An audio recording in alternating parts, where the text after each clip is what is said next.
I may hate drama in my life, but I love talking about the drama in yours.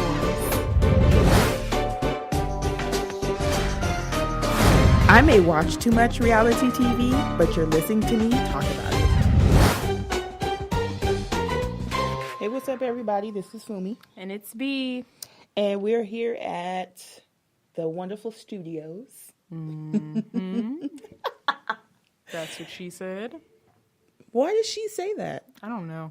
That's her business. That is her business. I don't get in it. And it's a new episode. Yay. We're still here. I lost count. Right. I feel like this is like 16 or 17. Oh, shit. I don't know if we hit 20 just yet. Yeah. But, because that's pushing like half a year. And I don't think November, December, January, February, March. April. Almost. Yeah. Okay. That sounds about right. All like right. 15, 16 maybe. I have to count and see. Yeah. But anyway, welcome to RealiTEA-V. Yes, another week. Yay. So how was your week? Trying to remember. It was really good. Really good. No complaints on my end. Well, that's good. Mm-hmm. It's always good when you don't have no complaints. Yeah. So. I've had a very interesting week. Mm-hmm. Nothing bad. Yeah. Just interessante. Yeah. But this, I have to get something off my chest. Mm-hmm. Let it out. Let it out. I ain't singing another version. Okay. So we had this whole situation with the two black men getting arrested at the Starbucks, just like not even 72 hours ago or something like that. Now, I and many others probably have a really bad habit of looking in the comments. Yeah. And it's like one of those things I just do because it's one thing that the article's being posted on Facebook, but you don't really see how many idiots are in the world until you look at the fucking comments. Mm-hmm. And I had to post something because how are people... And we've heard this before. Well, you should have been doing that. You should have been wearing a hoodie. You should have been, all these things of why they got the consequences that they did. And for this particular thing, it's like people are like, well, you shouldn't have been loitering. You should have bought something. And I'm thinking, this is fucking Starbucks. Like I've never How do you not understand what the ambiance and atmosphere is at fucking Starbucks? Yeah. How many people go to Starbucks literally to have a first date?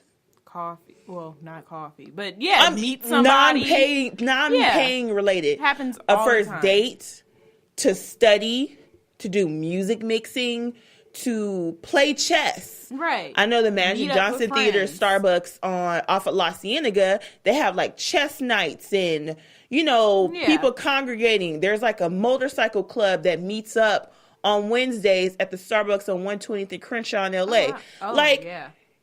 What the fuck? Mm-hmm. This is fucking Starbucks. Yep. There is no such thing as loitering unless you're literally bothering people. Yeah. I think that's the only time where they're like, request that you leave. Right. Is that you're being rude or asking for money or causing there was one time I was in there was like a homeless guy, but he smelled really, really, really, really, really bad. So it's like, it was a distraction to other people. Yeah.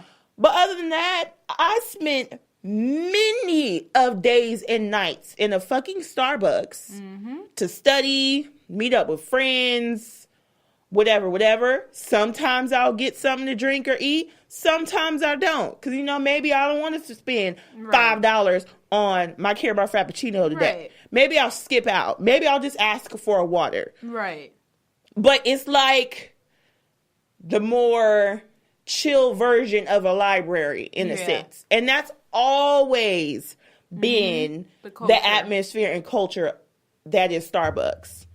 So you got all these idiots. I'm pretty sure some of them are literally just trolls. Yeah. I understand that.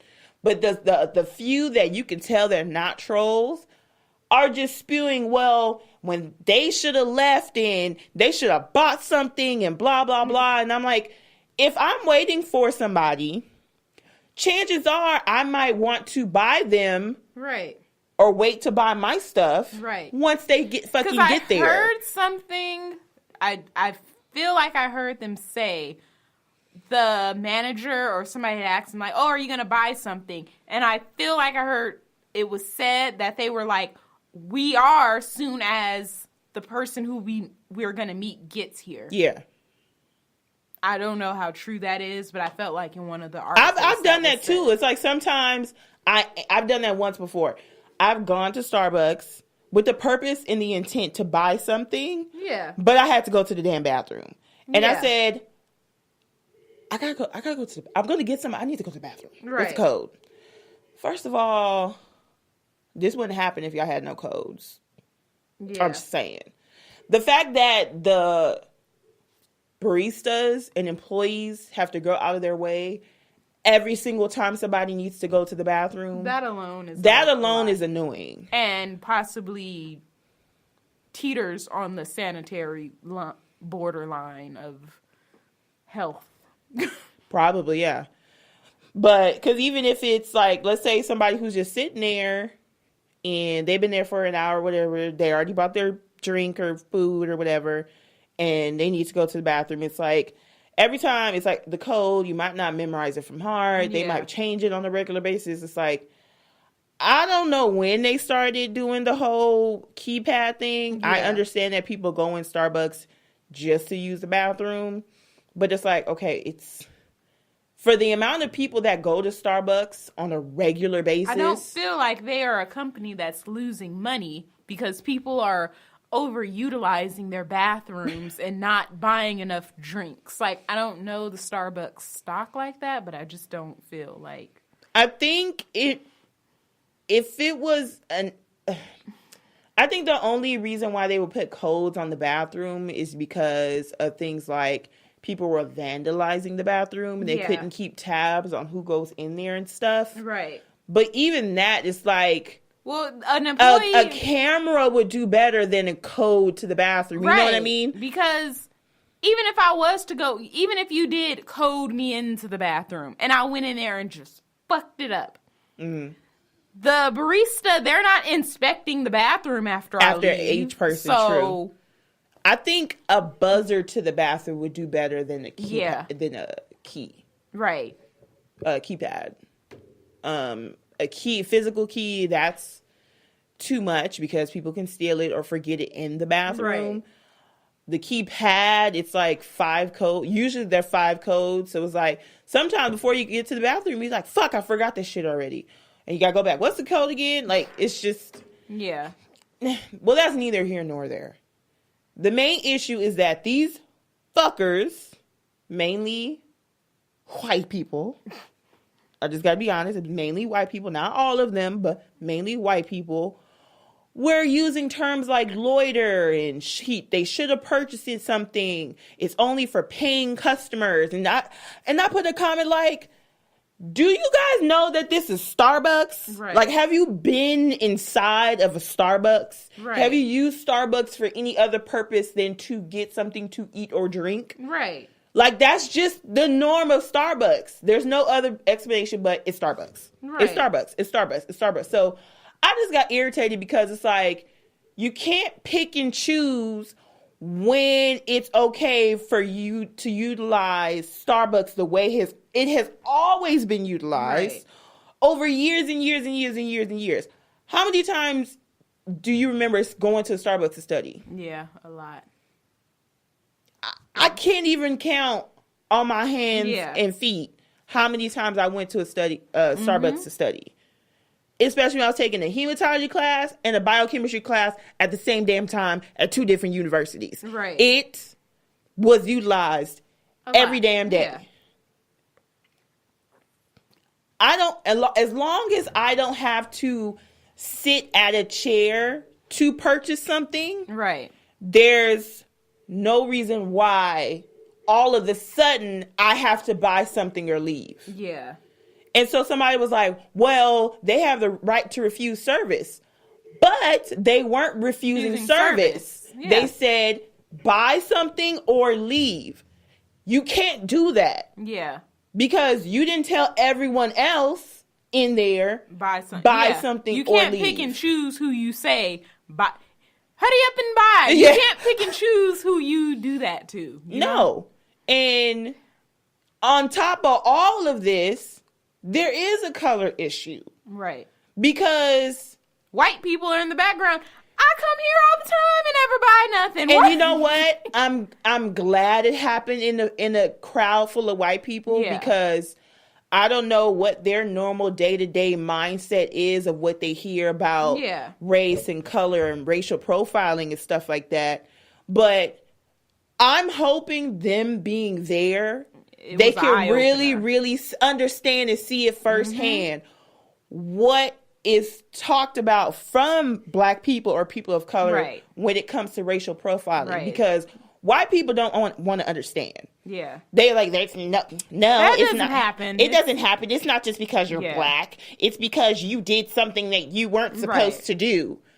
But it's like all these white people, and mind you, when they're in the middle of getting arrested, the person finally shows up. Yeah. Like, what are they doing? What's going on? What is going on? I'm supposed to meet them there. Yeah. And one of them was a Q. Oh, dang it. And it's like, I didn't hear the 911 call. Yeah. But on the tagline for the article on Facebook, it was like, there are two people who won't buy anything and they won't leave. Wow. At the end of the day, it is fucking Starbucks. Yeah. I think the whole reason why it came up is because they want to use a bathroom and get the code. They didn't purchase anything yet. And that's how how much of a bitch or how bad is your day going to where you're being that picky and then that malicious to not want to give anybody the bathroom code. Yeah. And then call the cops on them. And then you want to use it as trespassing. Yeah. They never said you have to leave no matter what. Yeah. They said buy something or leave. Yeah. And then they said, well, we're waiting for someone. We're meeting someone. So when that person gets here, then we'll buy something. That's just like if you go to the restaurant and you're meeting your friend. They're like, hey, you want to order? No, I'm going to wait a few more minutes. Which like 90% of the people do. Yeah, I'm like, you can. And then on top of that, you can't dictate when they buy something. That's true too. So it's like, yeah, you were just being malicious, racist, and just an all-around bitch. And I don't know what your life entails for you after this, but I'm glad you got fired. Hope you got no severance. They said that she no longer works there. That doesn't necessarily mean she got fired. That is very true when you read between the lines. Bitch probably got a promotion. If she would have got fired, they would have said she no longer works for our company. Yeah. Instead of using the term fire. So they might have switched her to a new one. They might have put on leave. I don't know. Yeah. But at the end of the day, the problem weren't these gentlemen. Yeah. The problem was this employee. Yeah. Because they're the ones who took it that far. There was no report of disruption or attitude or anything on their part. No. This is all coming from this bitch. So fuck you. You got fired. You probably wasn't getting paid that much anyway. No. And you ain't gonna get unemployment. So that's your fault. Anyway, big fuck you to her. Yes. Anywho. So, on to some better news from the past week. Beachella. Fucking amazing. I have not felt that just enthralled since I had stayed up to watch the royal wedding about 6 years ago. I remember that. And you're about to do it again. Yeah. I surely am. Yeah. But no, it was just, and at first I was like, am I really about to stay up and stream this? I'm like, because I'll be able to stream it at any time. True. And sure enough, like 3 minutes before 11, I'm like, the fuck am I thinking? Of course I'm going to stream it. And it was just amazing. Never would have never guessed. And the thing that I'm not ready for is she's supposed to be performing again this weekend. Right. So everybody is like, wait, is she about to do the same performance? It's like, even if she does, it's like, cool. But even if she does something even bigger, it's like, when the fuck did you find this time? That meant while you were pregnant with them twins, your ass was waddling to the studio like, okay, look, we're going to do this. Move your arms. You're going to go there. That means she spent a whole year like, oh, they ain't ready for this shit. Well, she did say while she was speaking, like towards the end, she was like, I was supposed to do Coachella before, but I got pregnant, thank God, and I've been thinking about this since. She was literally thinking about it since. You're the Beyonce stand-in. You here. You do this. And then when that song with DJ Khaled came in, she said, we're going to have to adjust some things. We got to add it to the show. Right, yeah.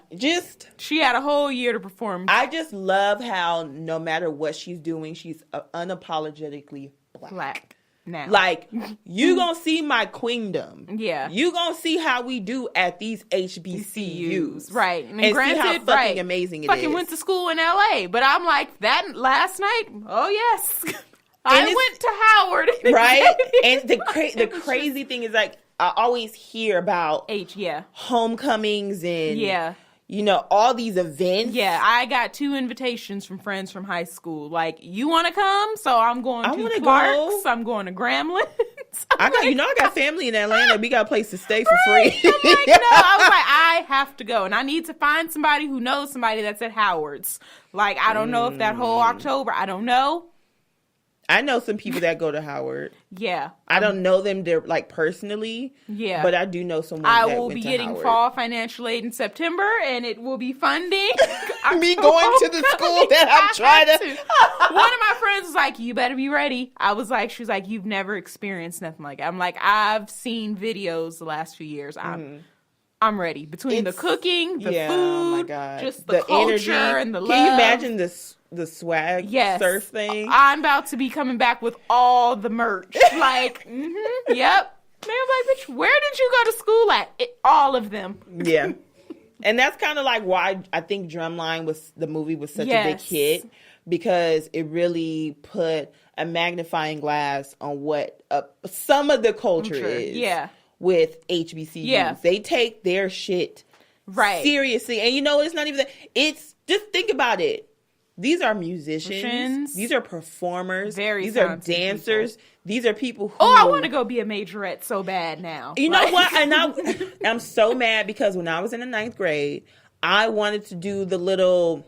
Yeah. The little twirl thing. Twirl. And my mom didn't want to pay for it. I'm like...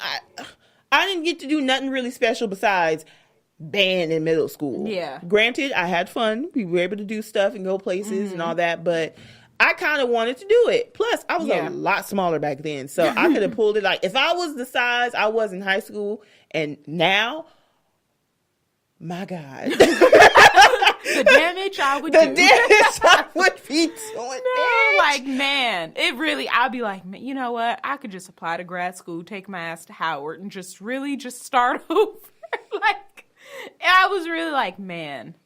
I just want to know, like, where did she get these, like, performers from? All from different HBCUs. And, like, one of the guys, some of them was like, one of them definitely was a Q, because I guess they zoomed in on a picture and he had his brand there on his chest, and it was just like one of the girls who was like the majorette, her and her husband were dancers. It was like, wow. Like, so she just probably would just tour. My thing is too, Beyonce, when it comes to secrecy, I don't know what she did say in her song, you have to have like NDAs. They was like, as soon as you were picked, it was NDAs. She probably did NDAs just for tryouts. Yeah. Like every step of the way. Yeah. There was some type of NDA, like you can't say shit. Yeah.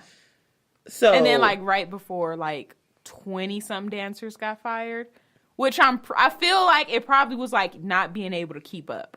Because with all that, and it's like, we don't have time. Because it was a full almost 2 hours. Yeah. So it probably was like, you good? Maybe I would call you back for the tour. But for this, it's like... Yeah. You got to kind of keep up. Beyonce. And I just love how she had her big girls. Oh, yeah. Right there, front and center with her. Not my ass, but big girls can keep up too. I was there, but no, yeah. It was perfect. Like, just everything. She had sung some songs that I've been waiting for years. When she started singing I Care, I said, bitch, you know how long I've been waiting to hear you sing this live? Like, my heart was just like, oh. Yeah. Like, man. It was crazy. And it made me so excited because I'm seeing her in LA on September 22nd. Yeah. So I'm like, this is making me more hyped up. I'm pretty sure any bit of little tickets that was left over probably got sold that night. I didn't watch it till the next day because it was circling around on Facebook, and I saw it in my timeline like a good 6 or 7 times. I said, let me go ahead and watch this before they take it off. Yeah. Sure enough, after I was done, like an hour later, I had told somebody else about it. They were like, yeah, it's gone. But it's still circling around. So it made its way back. But I watched it, took my little bathroom breaks, paused, and went back to it. I'm just like, this is just amazing from start to finish. Yeah. It's, I wonder, I don't know. It's just amazing, full of great blackness. Yeah. Full of talented black people. Mm-hmm. And showing that to the world. Because I know her mom said she was kind of nervous because... Let's be real. Coachella's like a festival full of white people. Yeah. So, of course, she's going to be nervous because it's not only that she's Beyonce. Yeah. It's because everything she was doing was just, this is my blackness. Yeah. And you're like, going to accept I don't get it. I don't get it. What's that? Yeah. So, and it went over well. Beta, Delta, Kappa? I've never heard of that. So what is that fraternity? Linda, do you know that? Linda. You know how I feel about, what Titus says about their name, Linda. You can't name a baby Linda. Okay. I actually need to go back and watch that all over again. Yeah. But that was just amazing. And because she's going to do it again, it was just like. Right. Because I don't have my tickets on the run too, but I say, you know what? All right, financial aid's hitting this summer. I'll have it then. You know what? I might have to just try to get closer seats with you. I was like, you know what? I'm because you know how they only release so many at a time. Yeah. So I was like, don't worry. I don't care if I don't end up buying that ticket until the day before. A bitch is gonna be at the Rose Bowl. Man, somebody tried to talk shit because I only paid $79.50 for my motherfucking ticket. Yeah. Like, oh, that's all you pay? Are you in the nosebleed? Bitch, I'm going to be there. You ain't gonna what the fuck? And when we went to see the first On the Run, our seats, I was like, why the fuck are we all the way up there? Why did we end up sitting 20 rows lower? Because it was like a row where no one came. And we was like, and by the grace of God, no one came. Yeah, you have to wait until pretty much Beyonce has already came out before you can really take somebody's seat. Because there's been times where I went to a weekend concert. Yeah. And I'm like, I'm not going there until the weekend's on the stage. Yeah. I forget who was on stage before. I was like, I don't give a fuck about them. Yeah. I don't care. So I got there. It started at doors was open at 7. Yeah. Concert started at 8. I didn't get there till 9:15. Yeah. Now I might try to get there earlier just because I know for Beyonce. Rose Bowl, I have to. Because I was get there last time they did have it was a festival outside where it was a bunch of vendors and drinks and stuff. And I was like, I actually want to be a part of that experience. No, and this is going to be I was full day. I'm going to need Sean Carter to get in shape. I watched his I said, oh, boo, you are just out of shape, living life. That's great. But I'm going to need you to be a little less winded and get ready, But he's been living life with his kids. Right. But no, it's going to be epic. An epic, long. Yeah. We gonna make it a festival. Yeah, I was like, it's happening. I'd say after that performance, because I was like, okay, even if I don't go, I might try to go. I don't know. After that, I said, oh no, I'm going. Even if I have to be I can't believe I'm spending fucking $300 for this ticket. I'm going to be mad and confused as I swipe. Well, as soon as I get this credit card paid down a little bit, I'll go ahead and get that $300 ticket with you. Because you could probably sell yours. Yeah, exactly. That's why I'm not even worried that I already bought one, because I just sell it. Yeah. So it's not a problem. And then it's like, Beyonce, for those that complain, like, Beyonce don't never come to my city. Beyonce needs a really big venue. But like, she might be here come 2020 once that stadium's done. That is true. She could add Vegas to it, but... Cool, because she don't do arena tours anymore. No. She needs stadiums. Yeah. So I know the last time when she added a date, she couldn't do it at the Rose Bowl. I guess they had something else going on, so she did it at Dodger Stadium. Yeah. So like, you just have to realize, like, if your city doesn't have a venue that's big enough, you better go to one. She's not going to have one in your city. You better pick one. Yeah. So she needs something where 60,000 people can sit there at one time. Yeah. And it sells out. And first fast. On the run. And I had went to work early that day, and I think I left like 2 hours before. Mm-hmm. But when I say I was on my feet the whole time. Yeah. It even started like sprinkling rain, and I gave no fucks. Like, it was the absolute time of my life, because I truly got But you know, if let's say you're like, fuck, I'm about to spend $300, you actually are going to be really close. And I'm going to need at least about a good $150 spending money in merch. That's true. Like, last time I was only able to get the shirt. But I'm like, no, this time I'm going to need like 3 or 4 items. I'm going to need to be on the run up. I need to get my hair done. I need some long braids, some lemonade braids. Yeah, some really cute flats or sandals. Or hell, how do you bitches shoes. Do heels at concerts? They just be looking ridiculous. It's already a long walk from the car to the event itself. And then you have to be there. And being that it's Beyonce, you kind of need to be on your shit and get there early. Anyway, so if the concert started at 8, your ass needs to get there at like 3 o'clock. Yeah. Like 3 o'clock. And especially if they have like the festival or whatever, vendors and stuff in the parking lot, you just gonna have to make it a day. Yeah. And so... Because I really went last time. I was like, oh my God, this looks so... It was like... alcohol and you know how I feel about alcohol vendors and stuff, and I said okay, so I'm just gonna I don't have my ticket, but a bitch will have her ticket, right? It's no problem. It's no problem. It's happening. But the cheapest VIP was like $400. So yeah. Oh, okay. The most expensive VIP was like $1,000. Yeah. But if I could spend a good $200 and just get...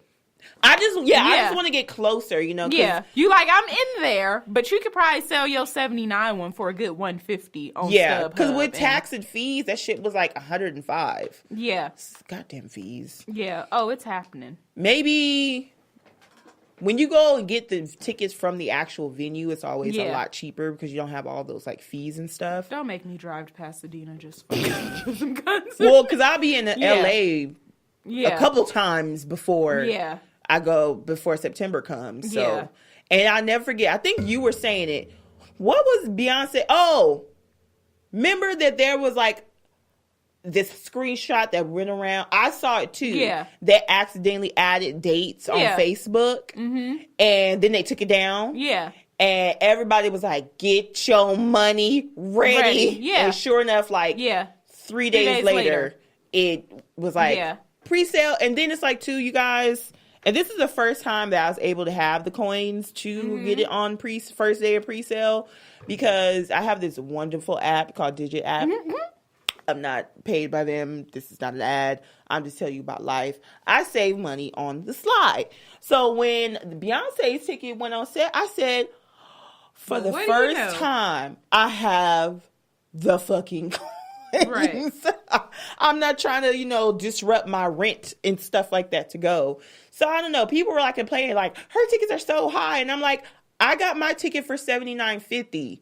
So I'm not sure what you guys are talking about, and I think the highest like regular one was maybe $2 something. I don't, but it's not that expensive. It's not. It's just that what's left over is maybe out of your price range.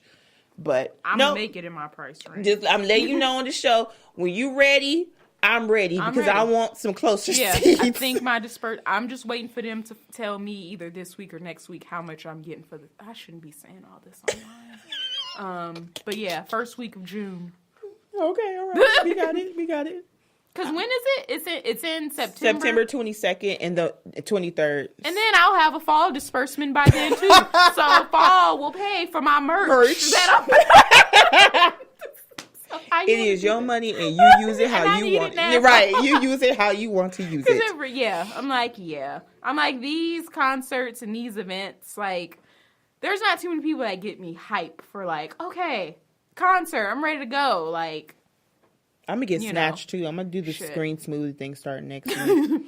Man, because I'm like, shit. Even Jay, I'm like, okay, you're my absolute favorite, but you ain't about to be performing too much longer. So even you, I got to see you when I get a chance. So, got to take these in. Yeah, we got to get close. Right, we got to be like the people that can be like, yeah, I saw Michael and Prince and Whitney and all of them. I need to be able to tell my kid, Thank God I have actually seen Prince. Yeah. That was Amazeballs. Yeah. For $25. Right. Back when I was pregnant. That's why I'm like, part of me is like, I know she's trash now, but I feel like I need to see Mariah just because, to just say, like. Just say, yeah. It's probably nostalgia more than anything. It's not like Beyonce is like the full package. Right. Yeah, it's just like, I remember this song. I'm not counting on you to do much. I'll sing. We already know she ain't gonna do shit. Right. Just like we know Brittany ain't really singing. So, but I would like to go see her because it's Brittany. Still.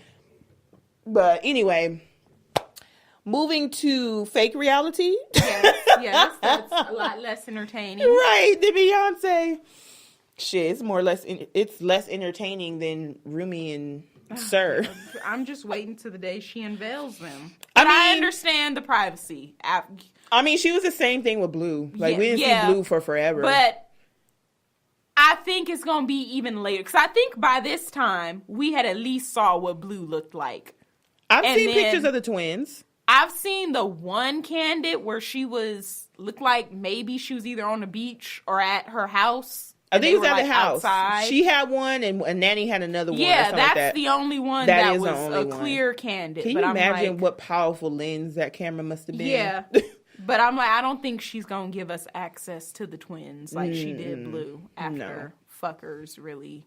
She probably learned some stuff dealing with Blue, and she was like, not with these twins. Mm-mm. Fuck blankets. Y'all ain't going to see shit. Yeah. But let's get back to talking what we normally talk about every week. Yeah. And that's these reality TV shows. Mm-hmm. First one I want to discuss. Right. Is Real Housewives of Atlanta. Kenya ain't pregnant. No, she ain't. She ain't. Bitch, no one loves a cocktail more than me. And yo ass soon. Can we get some cocktails? Like, bitch. Nene, I was like, aren't you supposed to be pregnant?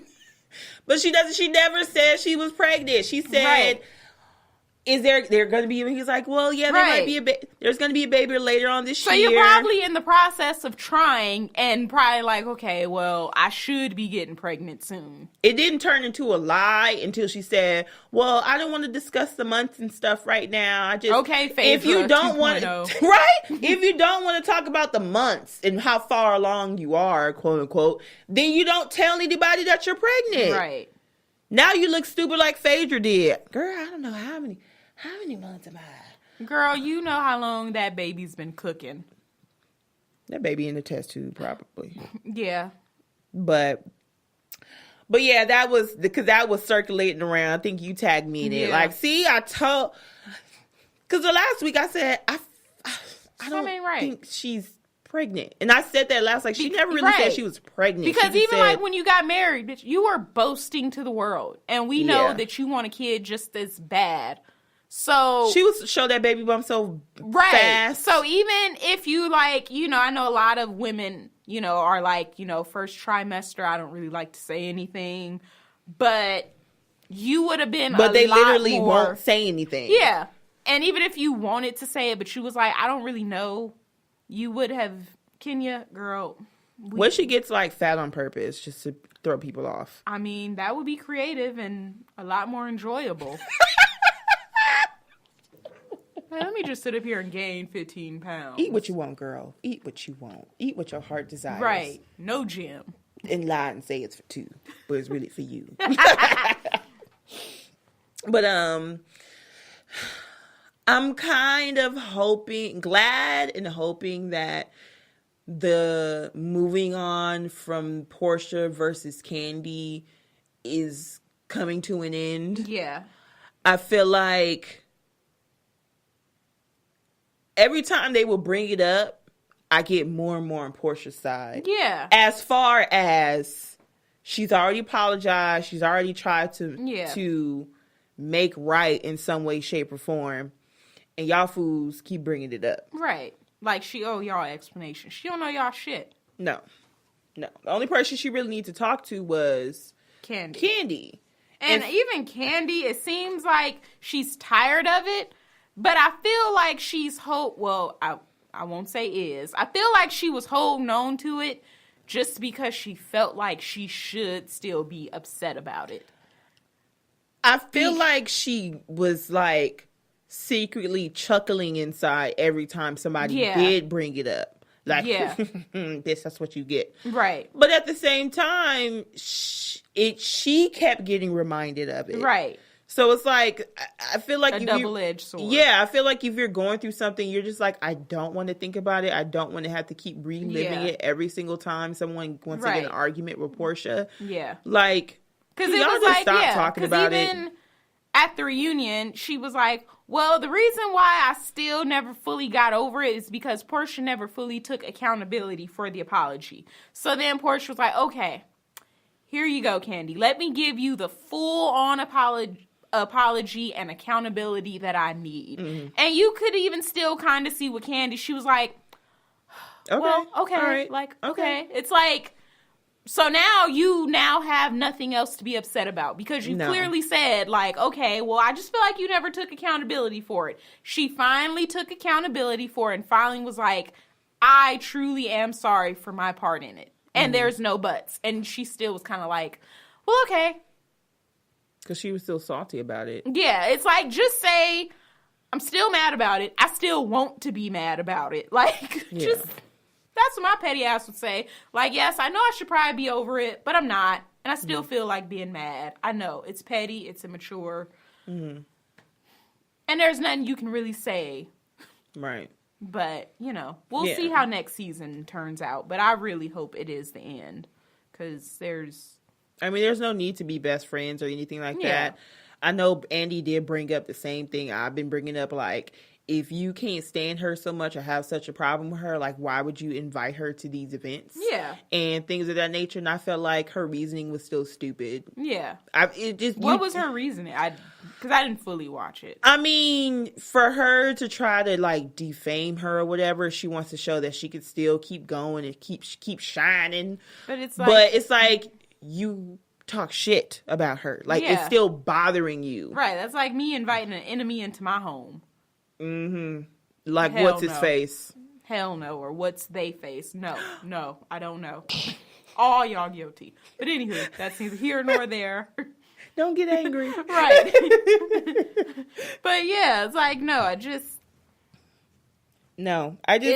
it doesn't make sense. Because y'all are on the show. So even if you don't invite her, guess what? She's going to see on Instagram. She's going to see on social media. She's going to see when the episodes air what you're doing. So it's not even like, oh, you going to see this come up, so I need to invite you. I don't need to invite you because I know that you're going to see it. Right. And then guess what? When you have like a step and repeat or if you have press there, you're giving them the impression that y'all getting along.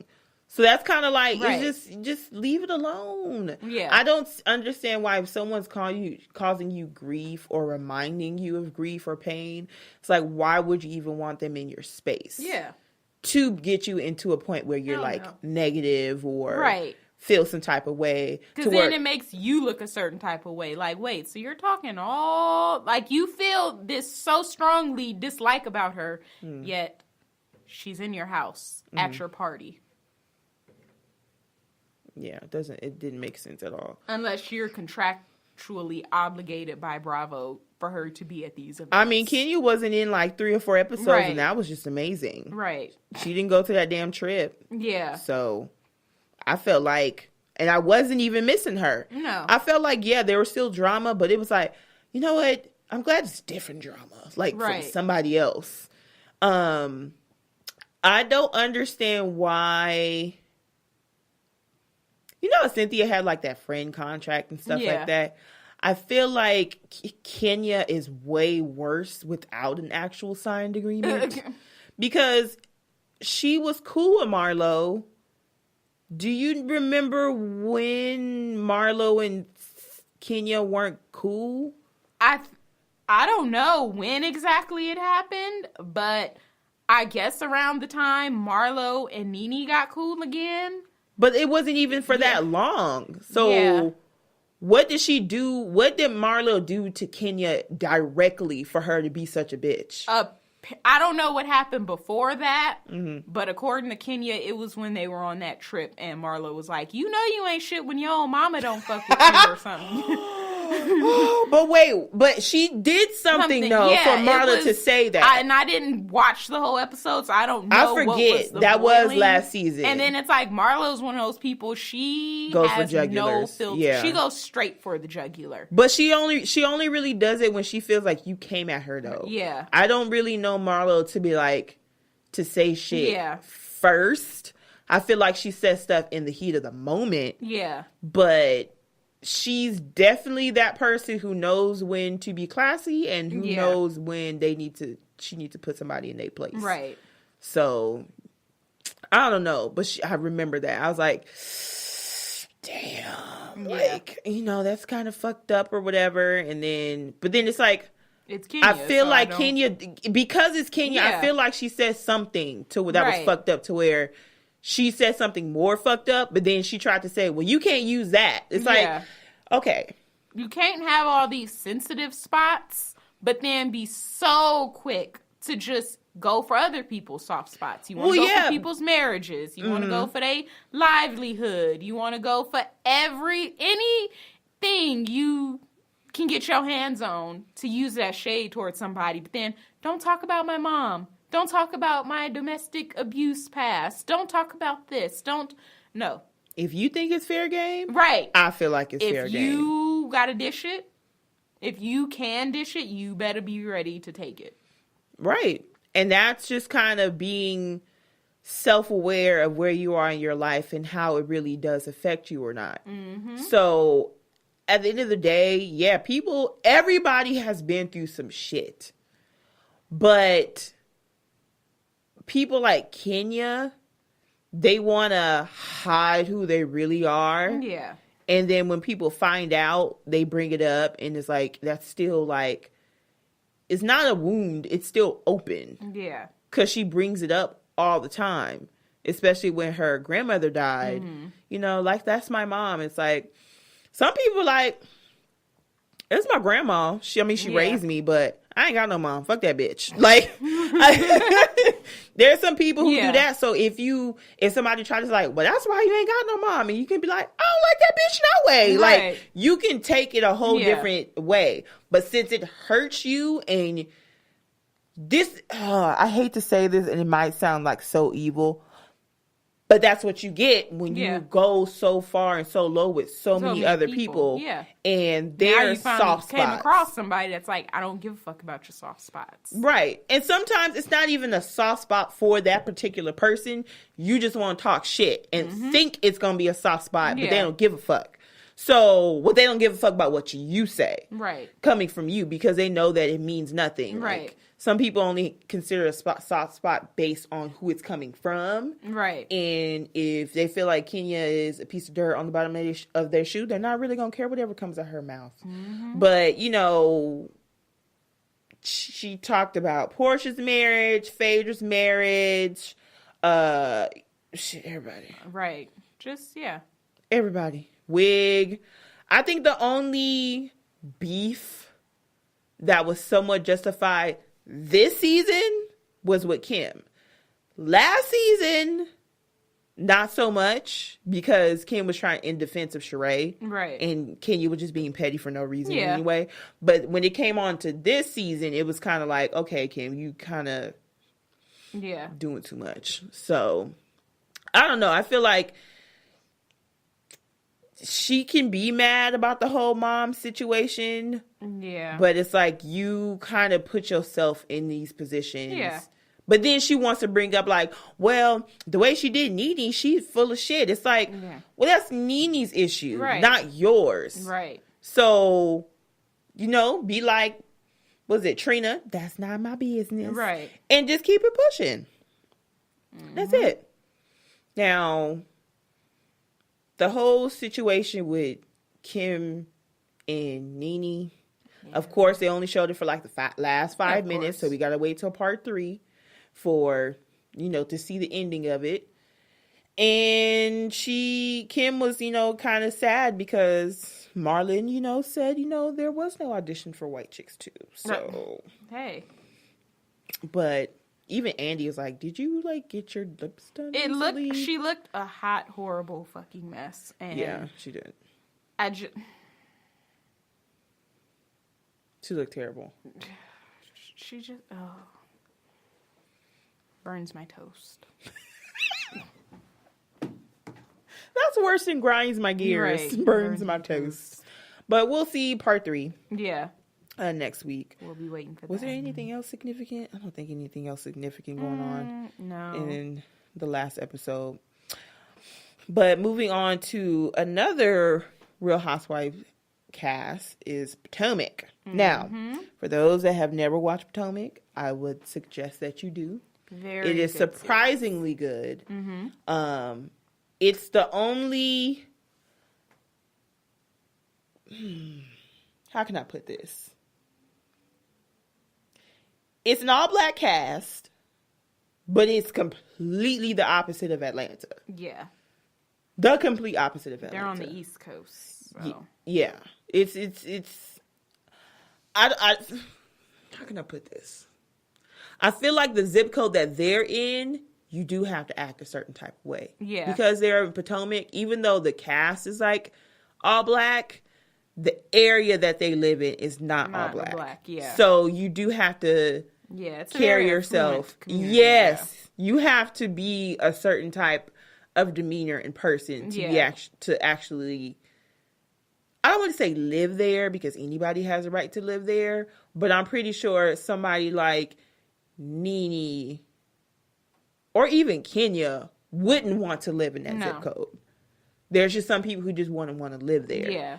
So it's completely the opposite of Atlanta. If you want less shade and like more actual problems like bankruptcy, cheating, or money issues, or you know, stuff like that, I feel like it's more towards Potomac. And then Miss Karen Huger. I couldn't stand her in the beginning, but for some reason, I just like her more and more. She's and more. very hilarious. She's like your auntie / grandma. Right. Well, is she old enough to be considered a grandma? Oh, yeah. She would be. Her oldest is like almost 30. She's like your grandma that's still fabulous. Right. That just kind of like... listen to what I say, but don't do what I say. Because if you listen to what I say, that means she's just all... listen to what I say, but don't do what I do. Yeah. Or don't repeat what I say. She's the type that be like, sit your ass down, but you can't cuss. Right. Like what? She's like, I'm the grande dame. But then the next minute, she's like, bitch, you better shut the fuck up. Right. Like, whoa, Miss Grande Dame. She's like, I'm still from the South. Like, because I think she's from, like, Oklahoma or something like that. And, but, like, don't forget that I'm that bitch. Right. Yeah, she's hilarious. She's calling people batches now. All these batches. Yeah. So she had her press conference. So the episode was like the continuation of her quote unquote press conference. Right. And what's her face? The young one. Ashley. She was like, so are you getting indicted with your husband? Like, girl, ain't you learned from New Jersey? You do not ask people if they going to jail. That just ruins. And she said, is your husband getting indicted for his dinglings? I love his Instagram. I mean, fair question. She said, well, that wasn't in the Washington Post. But it's like, it was on blogs. And if you want to ask questions about, that's why you got to be quick to be like, it ain't my business. Because if you want to be quick to want to know somebody else's business, you need to be prepared for them to want to know all your business. So you got skeletons too. I don't want somebody to, I'm sitting here, so are you really broke? Roberta, are you really 3 months behind in your car note? Like, bitch, you didn't have to go there. Like, it's like, you can't sit there and want to drink everybody else's tea, but then think yours is going to sit there unstirred. But you know what? It's funny that you said it because Karen's the least, the person who's in everybody else's business, the least. Yeah. And everybody is like, well, we feel like you lying about. Why do you need to know the truth if it's not about? It's about her finances. Her husband's finances. Yeah, really. like, why do you need to know the truth? I mean, I'm gonna read the blog and I'm be like, you hear this about Karen? But if Karen want to say something, then we can talk about it. If she don't want to say nothing, then okay. That's why I feel like she's so justified about what Robin did, because she went to Robin and talked to her for a while, and she confided in her because Robin was very open about her money problems and bankruptcy issues with her and Juan from some time ago. So she felt like, the only person that might understand how I feel and the position that I'm in is Robin. But then Robin was like, oh, I'm going to tell these batches over here, and we just all going to think that she lying about something. Right. And, like, how can you not know?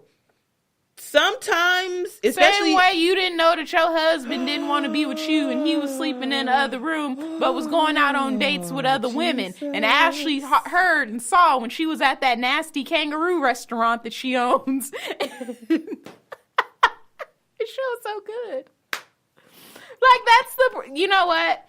That is the thing with this show. A lot of the women, not all of them, but they're so consumed on trying to figure out what's going on in your life. But meanwhile, your life is shitty. The same way Ashley's sitting here trying to tell Robin how she should be doing in her marriage.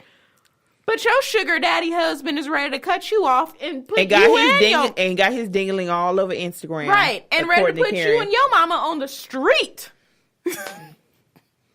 Like... That's what I have noticed about this cast. It's like everyone, not everybody. They're so concerned about what the next person is doing. And it's like, you have no business to talk. Yeah. Because Robin had her money issue and her Juan issues. Right. Giselle has her issue with just men in general. And don't forget about her nasty ass public ass divorce with her pastor ex-husband. Right. She's sitting there talking about... that was the one in that fake ass, bum ass Black Panther outfit. Somebody at church was in a Black Panther outfit. That was him. Oh, wow. That's her, like, his name is Jamal Bryant or something. Like, he's like a prominent... activist / pastor. That was his cheating ass. Yeah. I just see... Okay. Sidebar. I was raised in a church. I'm not religious. I was raised... My grandma took us every Sunday. I eventually was in the choir. I eventually was on the usher board. I did all of that. I don't rock with religion. I don't rock with people in the pulpit, because they're human and can make mistakes just as much as I can. Do. And for me to put them on some type of pedestal and pay for their cars and pay for their houses and, we've been doing real good, and, we should bless, thank God for what he has given us. So give your $250 donations so we can fix the church house. And it's really their house. Give them your mama's $250. How about your mama? There's just something I don't. I can read the Bible all day. I can interpret it. I can even ask certain members of the church questions. Yeah. But when it comes to the main person, right? I just no. Cause look, you was the first lady. And he was still putting his dick in other people. Yeah. Like how is that possible? Yeah. And then you got church members who probably was blaming Giselle. Oh yeah. And this is supposed to be the man of God. Yep. All right, I digress. Moving on. Mm-hmm. I'm done with my side note. But yeah, Giselle had her issues with that. And then Cherise, she was kind of on a Karen side. Yeah, she wasn't really in everybody else's business. Monique isn't really... Monique, no. I don't know why her and Giselle got it bumped heads so quickly. And because Karen actually liked her. Giselle was just a hater. She's always been a hater, though. And so, speaking of Giselle wore this shirt to this conference. And it said, free Uncle Ben and hashtag like tax reform and stuff on the shirt. And she was like, Giselle was like, well, I've been knowing Karen for a long time and I've been knowing her for 10 years. She's supposed to be my friend, supposed to be telling me the truth. But yet you do stuff like hashtag tax reform, hashtag free Uncle Ben. And this is supposed to be your friend. So it's like, is she your friend? Or is she your frenemy? Right. Or she's just an associate? Tweeting stuff on the shade room and just... Yeah, just like talking all types of shit. And the only people that Karen felt like had some type of, I guess, true concern was Monique and Ashley. Because they didn't like walk up and leave. Yeah. So... Karen was defensive. She really was. Yeah. Because they were asking some questions. Monique was like, I'm going to take notes. No note taking. She was like, I thought the paper here was to take notes. No, we're not taking notes right now. She was like, I'm going to do this press conference the way I want to. That's what I'm like. It's like, yo, grandma, I bought this pen and paper so you can take notes. You start Don't be writing on my table. Notes. Wait, but you said, not right now. I don't feel like hearing that pencil. It's like, what? Right. She even told the assistant that she bought to help with the meeting to shut up. Like, what? She was so in the moment. I don't even think she knew who was talking. She just heard a voice and said, shut up. I'm speaking. Right. Miss Huger is speaking. Hella Remember, funny. You got to make millions to owe millions. All right? Right. So, yeah. And then borrow a lot of student loans. Because, I mean, I don't owe millions, but I owe a lot of thousands. But I didn't spend all those. I don't know. I didn't. You didn't spend all those. I mean, but some of them went to school, so I don't know. True. Some of them did go to school. That'd be even worse. Oh, a bitch owe millions. But I sure as fuck didn't make it. All right, Joanne. All right, Joanne, scammer. Over here scamming people for millions. Owing people millions. Right. But... I feel like, so we're going to fast forward to Monique's party. It was a housewarming / her husband's 40th birthday party. All right. Way to combine. Mm-hmm. Right. Really nice house. Beautiful home. As always. Before then, Robin felt some type of way because a fan page of Monique's had posted something. A meme or something. Yeah, a meme or a GIF or something like that. And she got offended, I guess. And she got offended because she liked it. It wasn't a retweet. It was like something on Instagram. And Monique was like, well, I thought we were cool. Like, I wanted to know what's going on.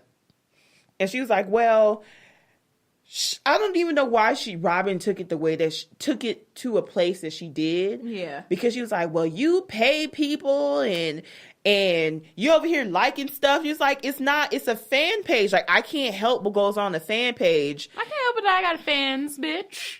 Where's your fan page, huh? Juan, make one? I think not. Let me stop. I'm so evil. But it was just like, what are you talking about? Like, I don't pay. She was like, well, it's probably the people that you pay to run your fan page. She was like, What do you talk about? I don't pay anybody to run a fan page. It's a fan page. You know how many Beyonce fan pages are out there? You think she's over here spreading checks? No. People just love her because she's Beyonce. Right. And they want to profess their love to the queen. So, not everybody has, like, somebody that's being paid to run a fan page. It's not like in the olden days where that chick that wrongfully took Selena away from us, rest in peace. It was running like Yolanda the fan. Saldivar. See, I didn't remember. I remember Yolanda, but I didn't remember all that other stuff, that last name. But yeah, like it wasn't back in the day where it was like fan mail and like that's kind of who you would hire. Right. But when it comes on Instagram, it can be anybody. Right. I can go in there and try to do a Beyonce or a Monique fan page right now. Just take the first username that is not taken from somebody else. That's some real dedication. And go from really? Yeah, I know. People want it just because they want them to actually follow them and then, you know, stuff like that. But I feel like she gets so offended by people and that she gets defensive. Because I feel like, what was the gif? Like, how you are when you owe money, or I don't know. I can't remember what it was. Yeah. But it was kind of funny, though. But... And she was like, I don't even know what you're talking about. You know I'm going to need to leave here. Got me cussing my house. She's like, I'm taking this shit. You over here got me cussing in my own house. Just like Rasputin. Got me over here just famished. Fucking with you. And ruin my appetite. Where's my wine cooler? I feel you, Monique. God damn it, I'm trying to have a good time. You just... And so she left, and then Robin's about to leave, and they kind of get into it again. Her husband's like, yeah, it's my birthday, like trying to diffuse it. I said, that's a good husband. He over here trying to, you know. But yeah, Monique is definitely the type of like, she knows how to act. Right. But she's like, don't forget who I really am. Right. Like, I got to show you. I have 4 homes. I know. Remember, Giselle tried to talk to you don't have a place to live. She's like, I have 4 places to live. And then she got mad about that. Well, I felt like she was bragging. You just tried to talk shit. She put you in your homeless. Place. That's why Karen was like, I like her. She don't take mess. She knows how to handle these women. Right. These batches. Yeah, great show. I know. But then Ashley, her situation with her sugar daddy husband is going to come up in the next episode because they're trying to work on their marriage or whatever. But the problem now is that she pay all her mama bills and husband's like, I don't want to pay your mama bills. I barely want to pay your bills. Right. Right. Bitch, you're hanging on by a thread. Let alone your mama. And so now it's like, now she's in the middle between her husband and her mom, and she wants to help her mom, but her husband's like, you know, I have a feeling like once she like got with her husband or whatever, and she maybe get an allowance. I don't know what their setup is. She was like, you know what? I'm just going to do this for my mom. Wild. Yeah. And it's like, you might have an allowance, but it's still like, you're still in a marriage. Right. You can't just start like paying everybody bills, and it's like, you got to take care of home first. Right. Or now you're like, well, I got to make more money because I'm paying all my mom's bills. Yeah. And they're like, did you just go through a bankruptcy? So now, like, what? I don't know. I'll figure out when I watch the next episode. Robin did get defensive. That's what I forgot. Robin got defensive because the whole wand thing came up again. Yeah. And she was talking to Ashley because Ashley was the most, like, vocal in it and vocal about it. I don't think it ever was a place of shade unless it was like in the interview here and there. But overall, when she was talking to her, she was like, well, I just want to let you know that I've heard that Juan is seeing another woman. And she was like, whoa, we're not even like that. We're just living together and blah, blah, blah. And she got so defensive. But now they're actually like dating and stuff. So it's like, I don't know. I just still feel like her whole situation with Juan is just real fishy. Real fishy for some reason. I know there's some people who like get a divorce or whatever and then they still stay in the same household, but they're in separate wings of the house. Right. They're literally just make a schedule with the kids. There's no fucking. There's no sucking. Right. There's no like. It's a Keisha Cole and Booby situation. Right. Exactly. Like with those two. Was it strange? And I wouldn't even say strange. It was just different. Right, it was strange when you heard it, but then when you saw it, when you saw it, you're like, yeah, there's no love there. Like, it's just legit. You're going to be here to help with the kid, and then that's it. But her, it was like, well, maybe, I don't know. I'm not sure, blah, blah, blah. He cheated on her, and Yeah, it was just all over the place. So, I don't know. I think that whole situation is weird. I don't want to say that I would never do it, because never say never. I don't know what's going to happen in that situation. Probably not if they cheated on me, though. Yeah. I'm not going to be able to handle that. You get out of my house. Right. Out. And then you lost our money. She lost the money. Oh, well, I guess she was the one that did the investment. She said that in the last episode. She was the one that did an investment with somebody that he said he told her she shouldn't do it, and she did it anyway. And by the time they find out, like, they lost all the money. She went into more detail about it. So, yeah, that was kind of her fault. I guess maybe that's why she feels guilty at some point, because they lost their money and it was kind of like her thing. I don't know. I guess they're kind of even. True. He cheated on her. She lost all his money. All the coins. So now, let's move on to Iyanla. All right, beloved. Let's do it. So this episode was worth talking about in more detail because Miss Hazel E., formerly of Love and Hip Hop Hollywood, was on there. Now, for those that don't remember or don't know, she got into like really, really bad situation where she displayed really hardcore colorism clapbacks to, I want to say it was Tierra, Masika, Brooke. Pretty much everybody that was on the last season Love and Hip Hop Hollywood that she had an issue with. Mind you, all these women that are 4 shades darker than her are 4 times prettier than her. Yeah. I mean, Masika is the least, but still. Masika like, got a lot of work done. Yeah. But, I mean. Still, like, yeah. Yeah. But, and some of the things that she said was like, you know, all you monkey black bitches and y'all wouldn't even pass a paper bag test and y'all jealous of me because I'm light skinned, and it just really, really went in a direction where it was like, wow. Yeah. And you know what's really crazy about that is she actually is a AKA.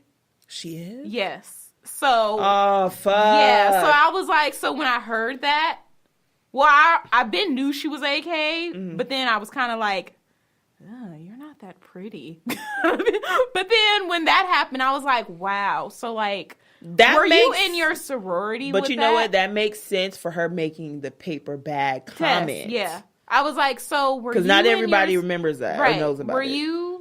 I was like, were you in your sorority like spewing that ignorance?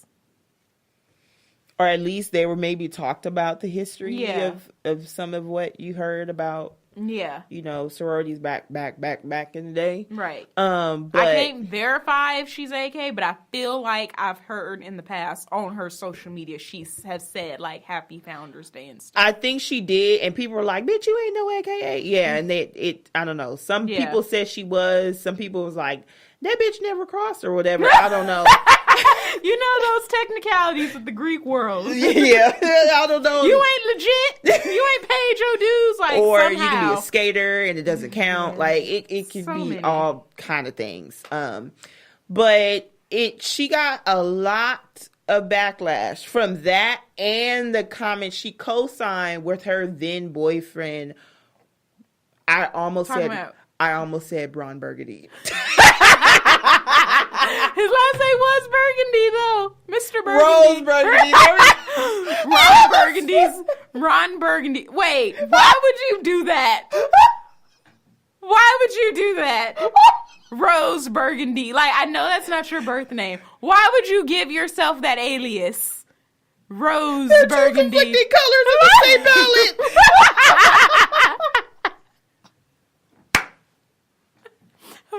And I would take burgundy over rose any day. A burgundy rosé. Like, oh my God. Really, Ron Burgundy. I hope Will Ferrell's doing okay because he got in a car accident a couple days ago. Leaving from a convention in San Diego being Ron Burgundy. A Rose Burgundy. Okay. I can't believe I never made that correlation. Man is like one of my favorite How did I not make that correlation? I almost Love said and Hip Ron Hop? Burgundy. It's just like on the tip of my tongue. How did we miss that whole season?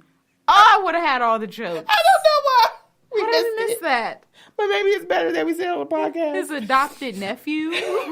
Black Burgundy. Wait, okay, all right. I'm trying to stop laughing. Anyway, Rose Burgundy. She co-signed on Rose Burgundy's like slanderous, gay, homophobic, anti-gay, burning hell. All this. She was like, "Yeah, all y'all can burn." Yeah, all y'all that's burn what he hair. said, right? Like, and the little $2,000 worth of endorsements that she had left that quick. 2 hours later. Shoe dazzle. Goodbye.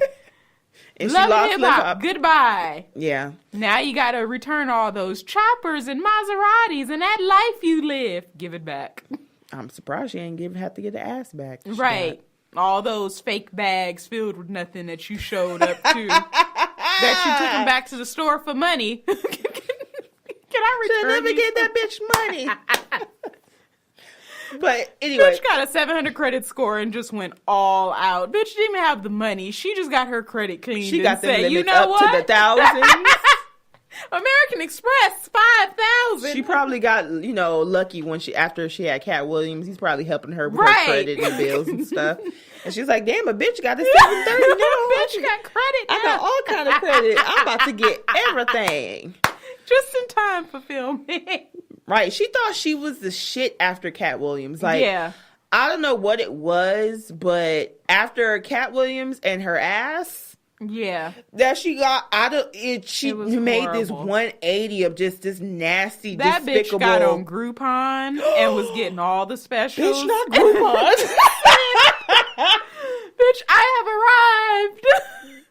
She, Shut up, she got the $249 1 hour chopper helicopter special and said, "Drop me off here." Production helicopter at the Hawthorne Airport.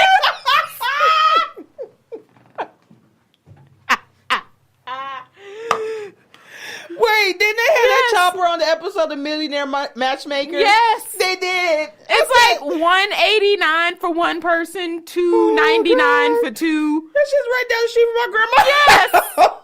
Talking about some, I have upgraded my lifestyle. No, I'm about bitch. to come in on the chopper. It's like, bitch, you knew good and well you got that from Groupon. Right. Like, I needed you to drop me off here. Come on, you got 1 hour. Chop, chop. I was about to say chop, chop. Unintended. Right. She chop for the chopper. Okay. But anyway, all of that just, it was so bad that she got let go from Love and Hip Hop franchise. I knew she took a break from social media for quite some time. Yeah. But it's one of those things, it's like, it was so bad.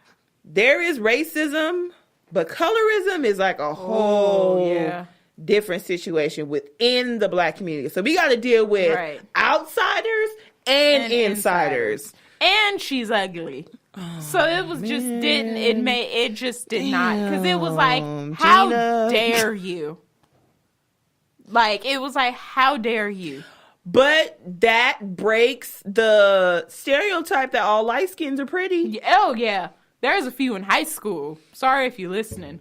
Woo! One bitch looked like Squidward. Not Squidward. And I almost said her name because it started with an S. Okay, I won't say no more. Samantha. No, because there was a girl in high school named Samantha. She was really pretty. Shoshana. I don't know why that's like my favorite white girl name. Right. Maybe because it's like ghetto-like. Yeah. Shoshana. Yeah, she was just hideous. And it was like, Squidward, but because you are mixed and you have like quote a unquote 3C good texture, hair. It was like, no, you're just ugly. And when a boy finally had said it, it was like, thank God someone realized it's not just me. Oh, okay. Hating in my mind. Well, because I mean, that goes back to back in the day, back when it was like paper bag tests and you'd be able to be racially and ambiguous. Yeah. I'm gonna say ambiguous. Yeah. But yeah, it's just it goes back from back then. Like, if you were able to pass, then you would be worth something in the world because you wouldn't be held back because you were darker skinned, and you can have good looking kids and have good hair, and you'll succeed more in life and things of that nature. And then chocolate bitches like my ass, we couldn't do nothing. And it sucks because we still deal with colorism within the Black community these days. I feel like it happens more when we're younger. I don't know if you think the same way, B, but I feel like as we get older, the whole dark skin, light skin thing, amongst women at least, is not as much of an issue as when we're like in middle school and high school. Yeah. I don't think somebody 30 years old is to call somebody a dark-skinned bitch too much. Like, I don't know. But anyway, so I was happy that I saw that she was going to be on Iyanla Fix My Life, because she was going to get her life all the way fucking together. And one thing I've said, I don't know if I said it on this podcast, on the episode before, sometimes people are the way that they are based on something that's happened to them or their family dynamic. Yeah. And a lot of, like, for instance, Bad Girls Club. You see these crazy bitches getting in fights all the time, cussing, fucking on camera. But then when they have, like, family day, or they show, like, an audition tape with their mom or their dad on it, and you're like, oh, that's why you're like that. So, this is kind of like a huge, real deep version of that. Iyanla talked to her, well, her name is Erica. She talked to her mom, Erica's mom first, and her mom had her really young, I think 16 or 17. Her dad died when she was really young, and so she didn't really know her biological dad. She seen him, like, she said she has like 2 memories of him, and then she just remembered that he had like passed away. She was bouncing all over the place, never really had like a stable home. And then later on in the episode, we find out that she was sexually abused. You found out about that at the beginning of the episode, but toward the end of the episode, she found out that they were 2 black girls. Yeah. Because Iyanla was like, they were dark skinned. She was like, yeah. She's like, oh. So I guess it's like when she was getting in that whole social media thing with Masika and them, she went back to her, I think she said she was like 6. Yeah. And she went back to her 6-year-old self and just saw like the people that was sexually assaulting her, and just kind of like lashed out. Yeah, lashed out, and she just never got, help with dealing with the trauma from that. And so it was very enlightening in the fact that things that happen when you're younger really do affect you when you get older. And it's up to you how you want to respond to that in your life. Yeah. Like, are you going to be a victim of it, or are you going to be a survivor or victor from it? And I feel like she was still in a victim role. Yeah. Because everything's a lash out. And, Iyanla had to, say your lyrics. Talk to, Rosa Parks. Pop my butt, pop my butt. First of all, I'm like, what kind of fucking song is this? I've never even heard this stupid dumbass song. Pop my butt, pop my butt, pop my butt, pop my butt. And then some other was like, everything I want, I have. Everything I want, I have. Popping bottles, something, then blah, blah, blah. I'm like, what the fuck song is this? Like, Iyanla, you could have really done without including her attempted music career. That didn't even have to. Maybe she'll stop. Once she hears the lyrics, like, what? That didn't sound like hot fire. I won't. Hot fire. Just straight up, just fire. Right. But come to find out, like, she told her mom about the whole sexual assault, but her mom never really did much about it. She didn't even want to tell anybody about it. She made kind of like Erica felt silenced in a way. So she retaliates that silence by lashing out. Yeah. And that's pretty much what she did. But she took it to a place where it's because she's hurting from other stuff. And it's like, now you're talking shit about a whole community of people. Now, I felt like when she was talking to Iyanla, she did feel some type of remorse even before going into halfway of the actual show. But I feel like it was more so of the backlash from it and not what she really said. She did say, I said some stupid things, but I don't think she really like understood until later on. So I don't know. The part that I felt like was really good was the end. It had some, what you call it? The woman that played Niecy in Being Mary Jane was there. Oh, okay. The girl who played from Players Club. Ronnie. There we go. Ronnie. Yeah. I'm over here just like you body rolling. Right. She was there. So they had some dark, some light. And so they would sit in front of each other like the dark, the one who played Niecy on Being Mary Jane, she would explain how she was treated differently because of her skin color. Yeah. And then Hazel, or aka Erica, would talk about some of the things that she experienced, and they said, apologized to each other, and then also said that they love one another. Yeah. And I guess on the end of the episode, have like the little description. Yeah. She's still talking with like the women that came out to like try to support her and try to just work on her and her behavior, and like, I don't know. It's a lot of, it was a deep episode. Well, get well, Hazel. Yeah. No more popping of butts, though. Yeah. That was, keep that shit to yourself. Yeah, it was kind of weird. Mm-hmm. I'm like, you can at least say ass. Right. Like, pop my butt. Okay. All right. Moving on. This is Braxton's. Mm-hmm. So,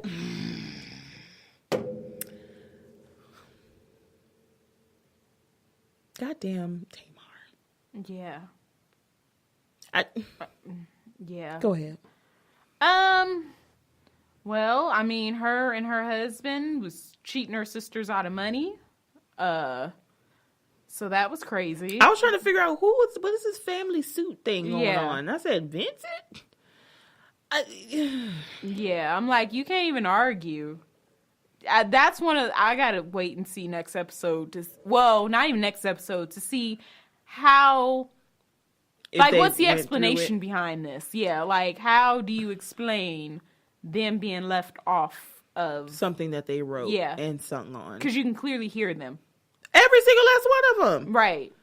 So I'm like, did they only pay, obviously, Tony? Because, I mean, you can't really... There's no way that they would have left Tony out of it, and she would have been like, where's my money? So, did they only pay Tony and that's it? I don't know, because it said the only person on there that's for, like, writing and stuff was Tamar. Yeah. He didn't even bring up Tony's name. Yeah. He didn't even bring up Tony's name. So is it that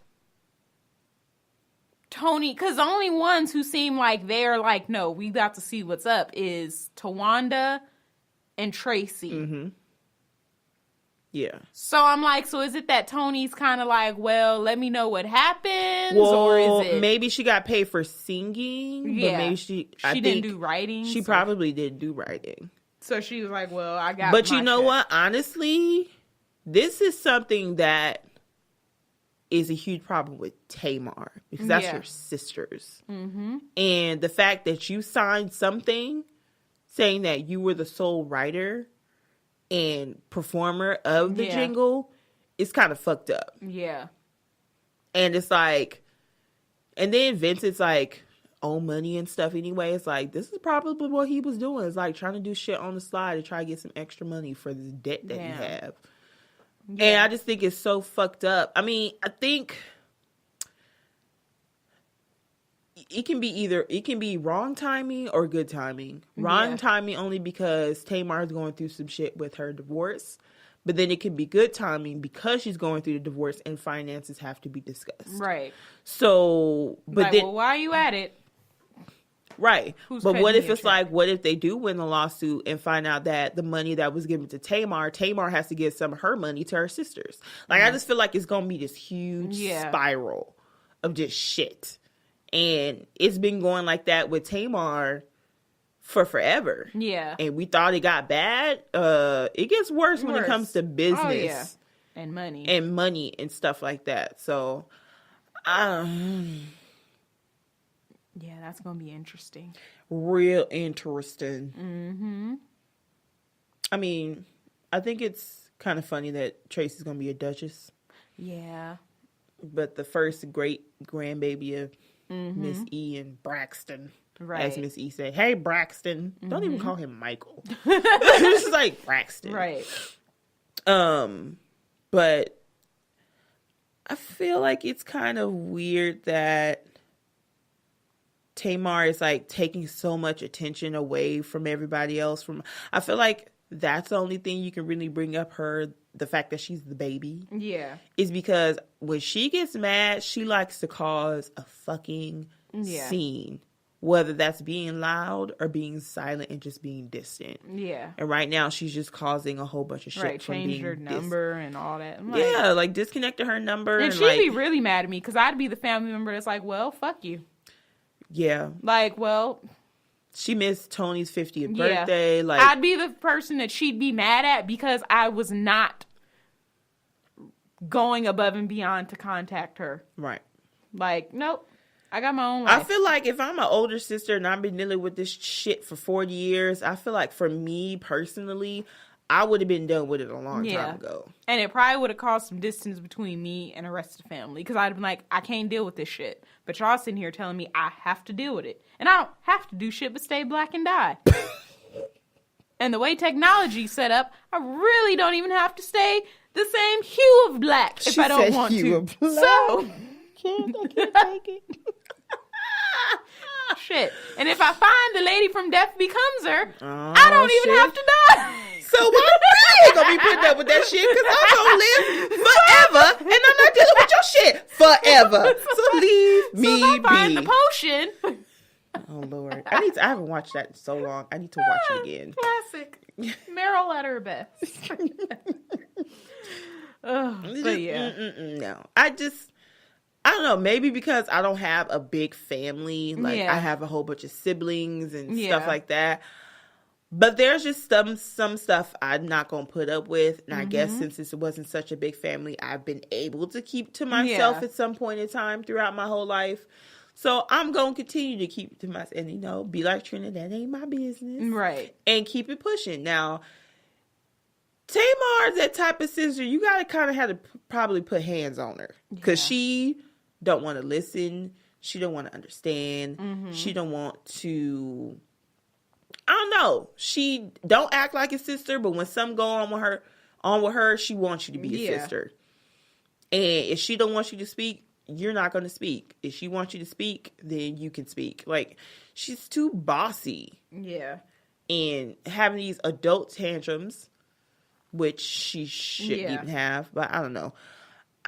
I'm personally tired of seeing her drama and bullshit. I used to like her in like season 1. Yeah. But as the seasons progressed, it just got like more and more like, you're too much drama with your own family members. That's the part that got me. None of the other sisters do that really to each other. They might say something that they don't like, but some of the shit that Tamar does and says, she's like the Kenya of the Braxton sisters. Oh, yeah.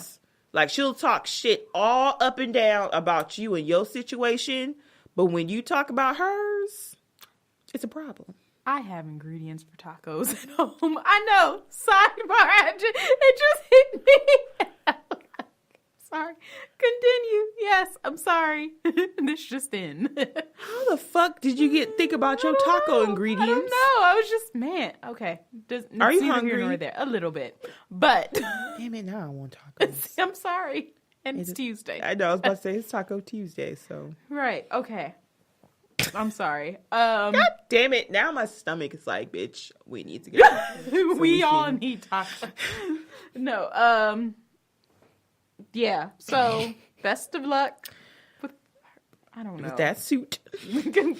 Yeah, I'd foul. Get y'all money. Oh, yeah. Especially if it's, and then it's like, you already hurt my sister, so now I'm really about to sue you because you over here doing some dumb shit. Right. You just think you can just do kung fu and steal money, motherfucker?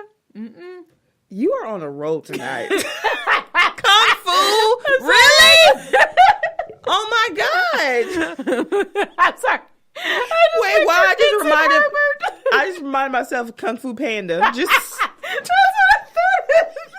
Him just soaring in the air with the foot. belly all jiggling. And just knocking Tamar like, okay, that's not. Okay. Yeah, just knocking shit and just not really doing anything right. Just right, but oh my God. Too soon. Kung Fu Vince. Lord. Okay. But all right. Oh Lord, I'm tired. On to our favorite Caucasians in West Hollywood. Vanderpump. Right. Vanderpump Rules, to be exact. Now, I don't like how they over here trying to play James Kennedy in this whole Kristen saga lie. I feel like it's super fucking shady. They asked, hey, James, did you hang out with Kristen? He said, hang out? I mean, yeah, a little bit. And then they just said, oh my God, he fucked her. It's like, you asked him if he hung out with her. Not if, You didn't say hook up. You said hung out with. Right. And now it got back all the way to her boyfriend as they messed around, and now all of a sudden James is lying. Right. Production called him. Hey, so you know. And I feel like production has the evidence that they didn't do anything, but they're waiting till the reunion to actually show it. Yeah. And I think it's so shady because now everybody's trying to say that James Kennedy started this rumor and this lie. Right. When he doesn't even like Kristen. He doesn't think she's sexy. I don't like Kristen. I don't find her sexy. Oh, now you don't find her sexy. Right.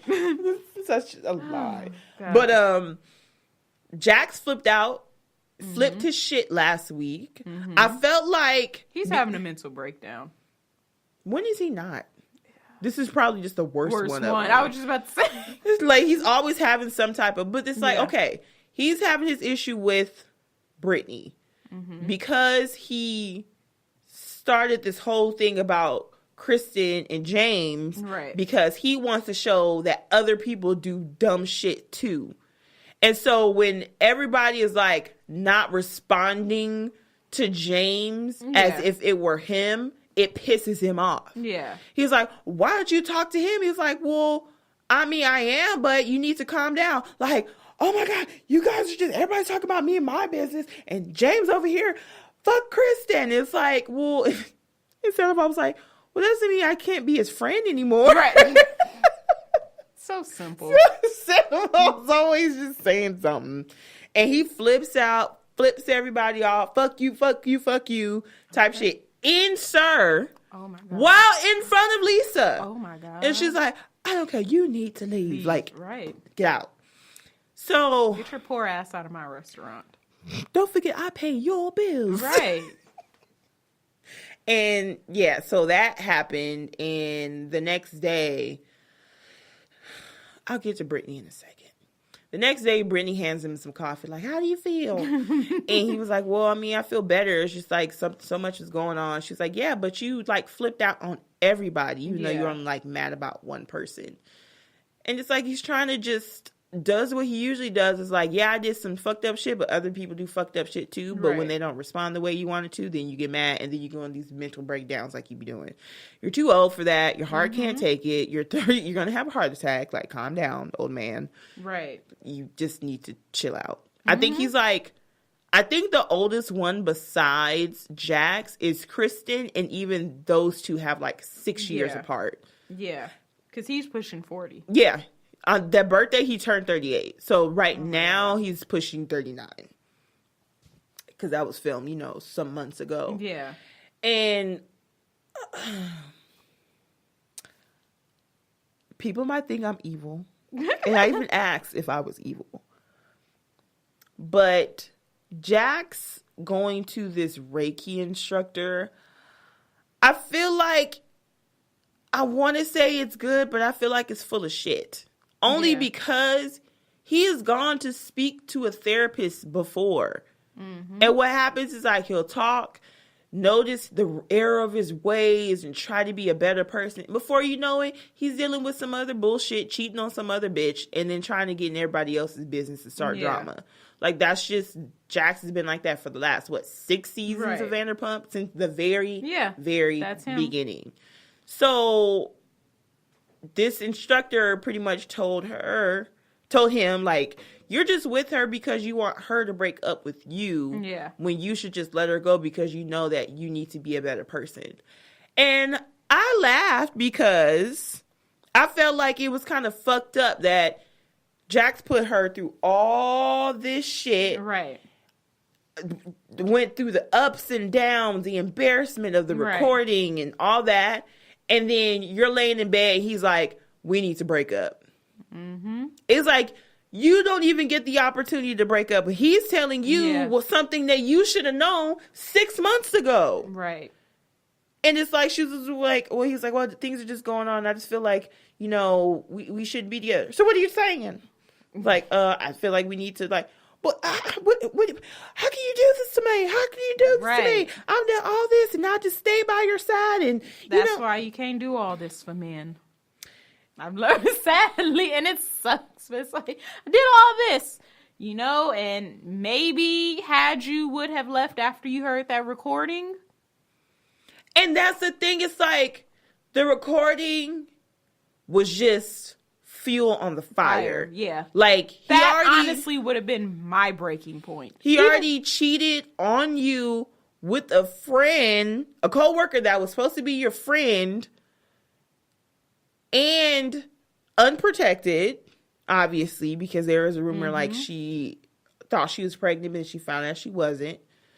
And then later on, he tells that same female that he doesn't like you. He doesn't find you attractive anymore. He doesn't want to have kids with you, and he doesn't want to marry you. All things that you want in life, right, and you're trying to get from this douchey ass person. And he tells somebody, probably sober, that he doesn't want any parts to deal with you. And you play it in front of a whole party. Everyone tells you how fucked up Jax is. And you're like, she started tearing up. Yeah. And she was like, I mean, people aren't with Jax every day like I am. He's there when I'm sad. He's there and I yell, he's the one that makes you sad. Like, I was just so like, she doesn't get it. It's like what some women do, and I have done myself.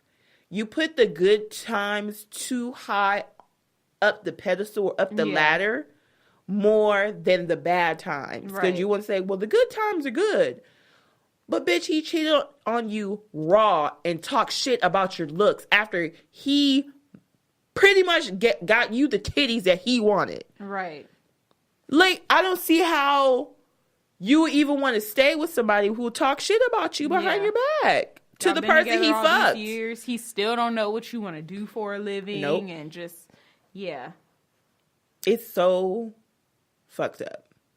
It's so, I mean, I laugh because it's like he took the whole grand gesture of you guys finally partying away from you when that was really your right. Yeah. And everything he was saying to her, like, I'm a fucked up person. What I did to you was horrible. Like, you need to be somebody who really cares about you, who's going to treat you right. All of these things that he's saying is what you should have saw 6 months prior. Yeah. Like, you have to wait until you hear from the actual person. Like, the girls tell you, the guys tell you, your boss tells you, the ex-girlfriend who was on the show with you tells you, the girl that he fucked and cheated on his girlfriend with told you. These triangles. Your dad told you. Yeah. Because I saw a clip and her dad was like, I don't like him. I feel like he's going to fuck you over. because when she told her dad, like, oh yeah, he cheated on me, he was like, well, I'm not surprised. Like, I'm not, like, that shit sad. And I want to put some of it on the fact that she's young. Because she's like, he's 38, so she has to be like 24, maybe 25. Yeah. So she's super young. But at the same time, when you get 24, 25, it's like you start to really try to understand your self-worth. And she was like, well, I do have self-worth. I don't know why people are trying to tell me that I don't have self-worth. It's like, if you truly have self-worth, you would not be trying to still show him that you're worthy of staying and not cheating on. Yeah. Like, that's crazy. He wants you to move to Tampa. And you're like, well, you didn't even give me the time to, like, discuss it. And he was like, what are you going to do? Stay here and be a bartender? You just come over here with me. But that's because you left Kentucky on doing whatever, he probably on his dime, moved to L.A. And now he's like, well, if you move to L.A., you can move to Tampa. Very true. He doesn't care if it benefits you or not. Right. So it's just... yeah, that's the way that cookie crumbles. I don't know. I'm just tired of talking about the whole Brittany thing. But like you were saying earlier, they probably got back together by now, so... probably. You never know. She never took I'm assuming they signed a 12-month lease, so... they was probably at least had about 8 more months to live together. So she was never going to take the dogs and leave then. Nah, bitch. She's going to take them to the next room. I wonder how much the apartment costs because it's 2-story. That automatically makes it... it's like, at least $2,000. Yeah. Yeah, because they have the living room and then they have the stairs that go upstairs. And they pay quite a bit. And they're down the hall from like Katie and Schwartz. And you're in West Hollywood. Yeah. Yeah, probably at least $2,000 a month. But shit, the bitch made $500 in one night in tips. So right. It's like you could. They probably do really well. They don't have cars by the looks of it. Jax had a car. Does he have insurance? Probably not. By survival. I can't take that right. But it's just... and then Stassi came to whole realization that she can't be with her man because... I don't know. It was like a clip of them together. It just seems so off. And you can tell she's just like not happy. Yeah. Patrick. How did I forget his name when she said it a million times one season? And it's just like, it's just not, I don't know. But I feel like Stassi's situation is much different than Brittany's situation. Yeah. And it's for different reasons. She feels unhappy because she feels like she's trying so hard and it's not really doing anything. Yeah. There's no cheating that's known of. There's no calling her a bitch. Patrick's not saying Stassi's ugly. Like, it's just it's totally, totally different. But she feels like she's just it's not gonna work out between the two. She already got back together and it's just not working out. Yeah. Aww. So, yeah. We'll see what happens with that one. So, moving on. Oh, our crazy favorite Italian people. Yay! They're back. I'm happy. Fist bump. Right. GTL. Right. Guys, yeah. Right. T-shirt time. Like, it's just all these things. Yeah. Yeah. Man. Jersey Shore. Yes. They're finally back after all these years. All right, I'm going to try to make this very quick. So, it's been 3 episodes so far. Mm-hmm. So, it's really good still, surprisingly. Definitely some observations. First being, Snooki and Jenny look horrible. They went way too far with the plastic surgery. And JY was always my favorite. But I'm like, oh no, bitch. Like, what the fuck did y'all do? Just say no. Especially Snooki. Like, Snooki's her mouth. Lips, yes. It kind of looks like Farrah's when she had that botched job and it was swollen, but not as bad. But, you know, hey. But either way, Mike is doing well aside from his legal situations. He is completely sober, and you can just kind of tell he's completely different. Yes, he's done a 180. So that's good. And then obviously the big whoop was like, wait, Sam's not going to be there. And I'm honestly very glad she didn't go. Not really because, I mean, I started to care for her towards the end of the series, but because she was really like, no, I'm in a different place and I just don't want to be back there. And then seeing the dynamic, she would have definitely been taken back to that negative place. Like, for one, I guess her and Ronnie, after the show ended, they were still together. But then they broke up, and then they got back together. Again. Yeah, and when they did get back together, I guess Sam at that point was like, I'm ready to get married, I want to have kids, and blah, blah, blah. And I guess, I mean, I get why she felt that way. I mean, they've been together all them years. And on then, and off. Yeah, and then around that time, she's starting to see, like, Jenny and Nicole get married and stuff. So she's probably like, well, shit, I want to settle down, too. Ronnie cheated on her.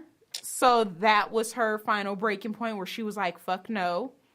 And then he tried to get back with her, but she was like, no, I'm done. And then, you know, some months went by, and then, you know, now she's, like, happy in a relationship. She's been with the person, I guess, for about 2 years now. So it's like, oh, good for her. And so then it just kind of confirmed, because we all know Ron was a fuckboy. But it was just really interesting that it was, like, in the Jersey Shore house, he was always, like, you're getting in the business of our relationship. Mike is the problem, and Jenny and Snooki's the problem, and then Sam's the problem, blah, blah, blah. And it's like, well, the minute you guys can finally have a relationship out of the house with everybody out of your business, you still went and fucked it up. So it's really your problem. And now he also lives in Vegas, him and Paulie. Really? He has a girlfriend that he lives with that's pregnant. She's pregnant. Oh, yeah. Well, I guess now she's giving birth. Yeah. But it was very clear that he, at the time of filming, he was not over Sam. Really? Like, he just kept bringing her up. Like, Paulie being Paulie, he bought a real life doll. Like, this is Sammy.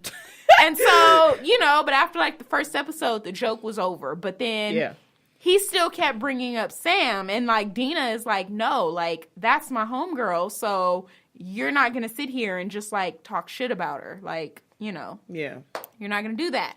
And so he just kept on, like, they went out to, like, a bar, and there were people doing, like, body paint. So Vinny got, like, the Italian flag. Ron got painted on his chest, like, who wrote the note? And everybody was like, really? Like... It wasn't even funny. It was really just like, let it go.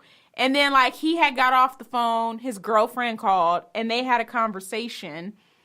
And then as soon as he got off the phone, he made some reference to Sam. And it was like, why do you keep bringing her up? Like... Because he has no other storyline. Yeah, it was just like, actually... And then, like, he tried to say, like, well, you know, she didn't come because she didn't want to be part of the family and blah, blah, blah. And it was kind of just like... I'm glad she didn't come, because you probably just would have found a way to set up the bullshit that Todd be setting up, like, usually. You just... But, yeah, that was good. Snooki, she clearly still has some feelings for Vinny. I guess a backstory, her and Vinny fell out, and, like, Vinny wasn't even invited to her wedding. Really? Yeah, because I guess they messed around when she cheated on Gianni, blah, blah, blah. So I was like, okay, well, I guess it makes sense why y'all friendship kind of. Yeah. But it was to the point to where it's like, they would get in a taxi, and she would be like, I can't sit next to you, or don't stand next to me. And so he finally was like, well, I'm not about to be like some little bitch getting pushed around. So he was like, what are the boundaries? She's like, what are you talking about? He was like, every time you're near me, like, you're like, don't sit next to me, don't talk to me, don't do this. Like, so are there some boundaries that we need to establish right now so I know not to cross them? Because I'm not going to be just, like, sitting somewhere, and then you're like, you can't sit next to me, and then I have to, like, get up like a little bitch. Like, we're not doing that. And she was like, we're friends, Vinny. Why are you doing this? Why are you making this extra? And then Jenny, you know, being the more logical one, was like, well, he's not trying to start drama. He's just really trying to say, like, does there need to be boundaries? And if so, like, what are they so I can know? And she was like, you're ruining my marriage. This is ruining my marriage and blah, blah, blah. And then fuck? Yes. And so Jenny goes upstairs and she's like, you know what? Don't even, she was like, you're ruining my marriage. And Jenny was like, just be honest. Like, she was like, just be honest. You being next to Vinny or being around Vinny is like a trigger. Yeah. And you don't trust yourself. Oh my God. This is my family. You're ruining my marriage. And it was just like, really? Like. But if she knew it was going to ruin her marriage, then why go on the show? Then why go? And they were like, and then Jenny was like, I can understand because, okay, if me and Ron had sex, Roger might feel some type of way with us being in the same house. So I understand if you're being like, look, I just want to, but at the same time, you can't have these outbursts. And then you can't sit here and be like, oh, we're friends, but then be like, I can't sit next to you. Like, you weird. Can't, you know, you just, yeah. And then it's like she kind of didn't want nobody to say why she had a problem, but doing stuff like, you can't sit next to me or you can't stand next to me because you're disrespecting my marriage. That's causing a issue. And it was First of all, this happened before she was married, right? Yes. And she hadn't talked, and they've been married for at least 5 years. Yeah. Meaning she hasn't seen Vinny in at least 5 years. Yeah. So why all of a sudden them being in the same house is ruining her marriage? Yeah. It's like if... She should have just stayed her ass at home. Yeah. Dumbass. Yeah. And I don't want to sit there and say like, oh my God, she's so annoying, but she's a lot more annoying than I remembered. What? Because now it's like... And I get it, you've grown up. Honestly, if she was still the same Snicky from 5-6 years ago, I would be like, okay, bitch, enough's enough. Yeah. But now it's kind of like, well, I'm married and I have kids and I just, you know, you like, first off, your situation with Vinny, you had created it. Yeah. You cheated on your boyfriend. Yeah. So, and he still chose to marry you. So therefore, like, I wonder if like Gianni keeps bringing it up to like this day. Right. Remember you cheated on me with Vinny? Right. Like, that was 5 years ago. Yeah. So it's like, if you, once again, why did you even come? Mm-hmm. If it's that big of a deal, you could have pulled a Sam and been like, you know what? I'm not going into this situation that can be detrimental. But we're talking about Snicky. She wants to check. So right. You want your check. So suck it up. And, you know.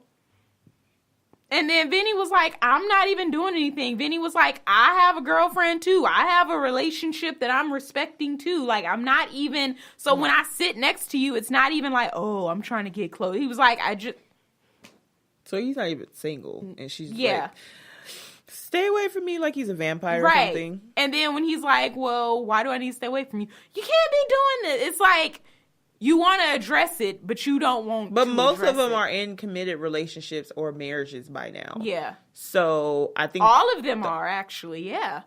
Who was Polly seeing? Oh, wait, no. Yeah, because at that time when he went into the house, they were like, oh, so you're single now. I guess at that time he had broke up with Aubrey. Aubrey, yeah. They've been broken up for a little bit now. They broke up and then got back together. But I think by that time, they broke was up. a final broke up. Yeah. So, yeah. But most of them are in a space where their old GTL, Guido, whatever days are not really what they really do anymore. No. Because even Ronnie was seeing one of those twins. I forget which one it was. Malika, yeah. So it's just, they all not really in that I'm about to fuck my roommate type of situation. No one sees each other as roommates anymore. No. It's just like, we're just, trying to catch up with everybody and see how everybody's doing in the same kind of atmosphere that we were doing almost like 10 years ago. Those were amazing times. They really were. We used to get together in your dorm and like watch it on a regular basis. Right. And we were just waiting for the episode where Snooki got punched in the mouth. Oh, Jesus. That was pretty Tragic. bad. But it was like one of those serious things. Like, damn, they go to a club and she gets punched? Yeah. But, you know, it's just, if it's really that bad, then she shouldn't have gone. Or she should know what she's really, like, upset about. Right. Is she upset with herself? That's what it's like. So what is it that you really are upset about? Mm-hmm. Is it because Vinny's a reminder that, like, you cheated on? Well, he was your boyfriend at the time. But do you secretly, deep down, still have some type of feeling for Vin? Like, what? Yeah.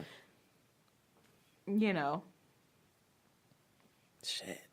Do you know Pauly D is, like, worth millions now? Yeah, he is. Still in Vegas. I want to say, DJing. like, 3 or 4, maybe more, from being a DJ. I feel like I heard it was more. I'm pretty sure it is more, but I want to say He's no definitely less millions. than... Yeah. It's crazy. Mm-hmm. I want to say he's the most successful out of all of them. Yeah.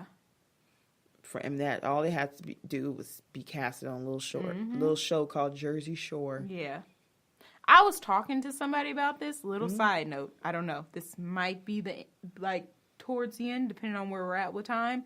Oh, this is the end. Yeah, I noticed that, I don't want to say black shows because I feel like Vanderpump might be up there with salaries.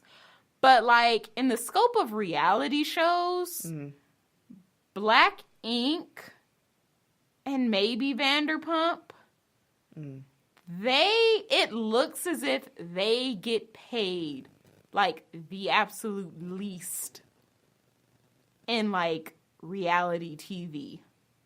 In the scope of, like, shows with redundant repeat seasons with the same people. Because I'm like, even if you go back to, like, The Hills, by, like, season 3, you could see where they all upgraded their lifestyle.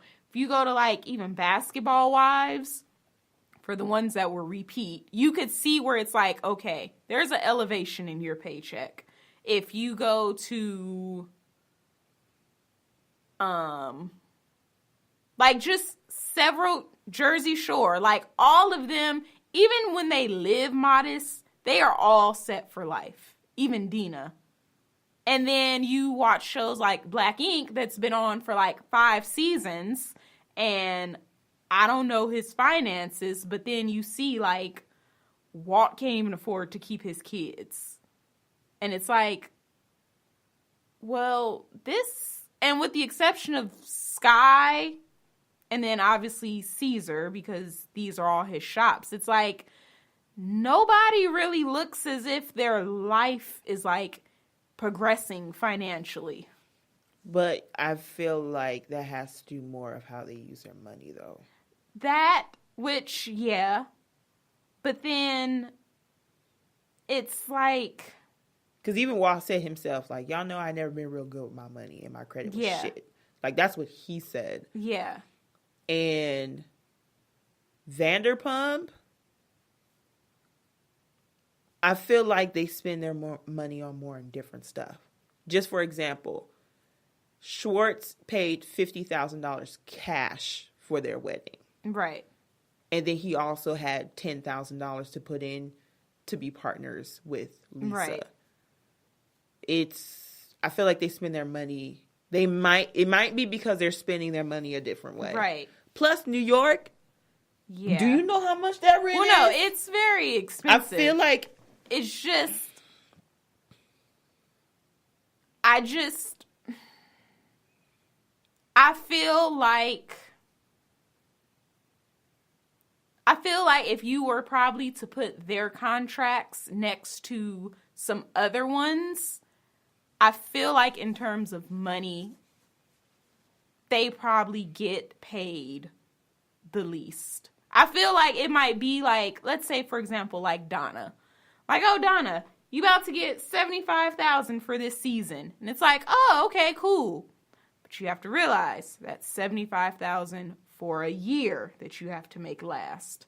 And then there's taxes. So then you're probably not even getting that full $75,000 compared to what check. shows, though? Because I feel like Jersey Shore, The Hills, Basketball Wives. Like, because you can even look at Evelyn Lozada from season 1, from Evelyn to Evelyn season 3. And it's like, oh, okay, there's a difference. Even Tammy Roman from when she came to 2 seasons later. I'm saying with the Black Ink crew, there just does not look to be, with the exception of Sky, there doesn't seem to be anyone there that's like, why? Like, y'all not even getting y'all teeth fixed. Granted, that's a personal problem with how you spend your money. It's a personal choice. But it's like, it might... Okay. Like, Donna can't afford to stably keep a place to live. You know, if it's solely based on getting paid per episode or per season, yes. But honestly, a lot of where their income comes from after doing the first season is not from the show. Yeah. It's usually like what other business ventures that they do. What are you doing? Yes.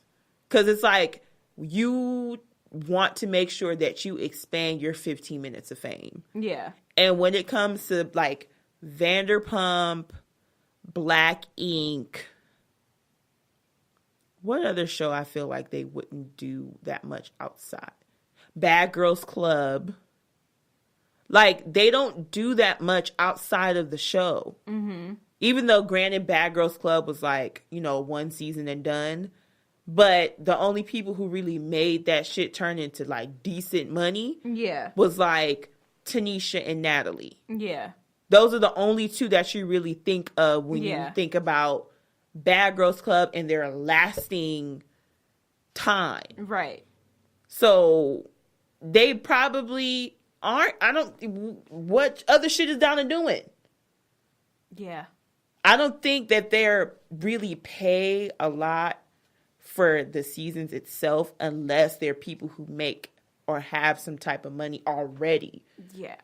Because I'm pretty sure Evelyn wasn't a Donna when it came to money, but obviously at season 3 she did better. Yeah. But then again, Evelyn did a whole bunch of other shit. Right. Outside of the show. So I feel like it depends. I think it depends on exactly what they're asking for and negotiating as seasons pass on. But also, what are you doing outside of just the show? The show is not going to be able to pay you $1 million for a season. Like, this is different from like NeNe and all that. And then they only can negotiate their contract based on what they do outside of the show. Yeah. If NeNe's over here getting New Normal, Glee, like all these other things, she has the pull to say, y'all got to pay me more. Yeah.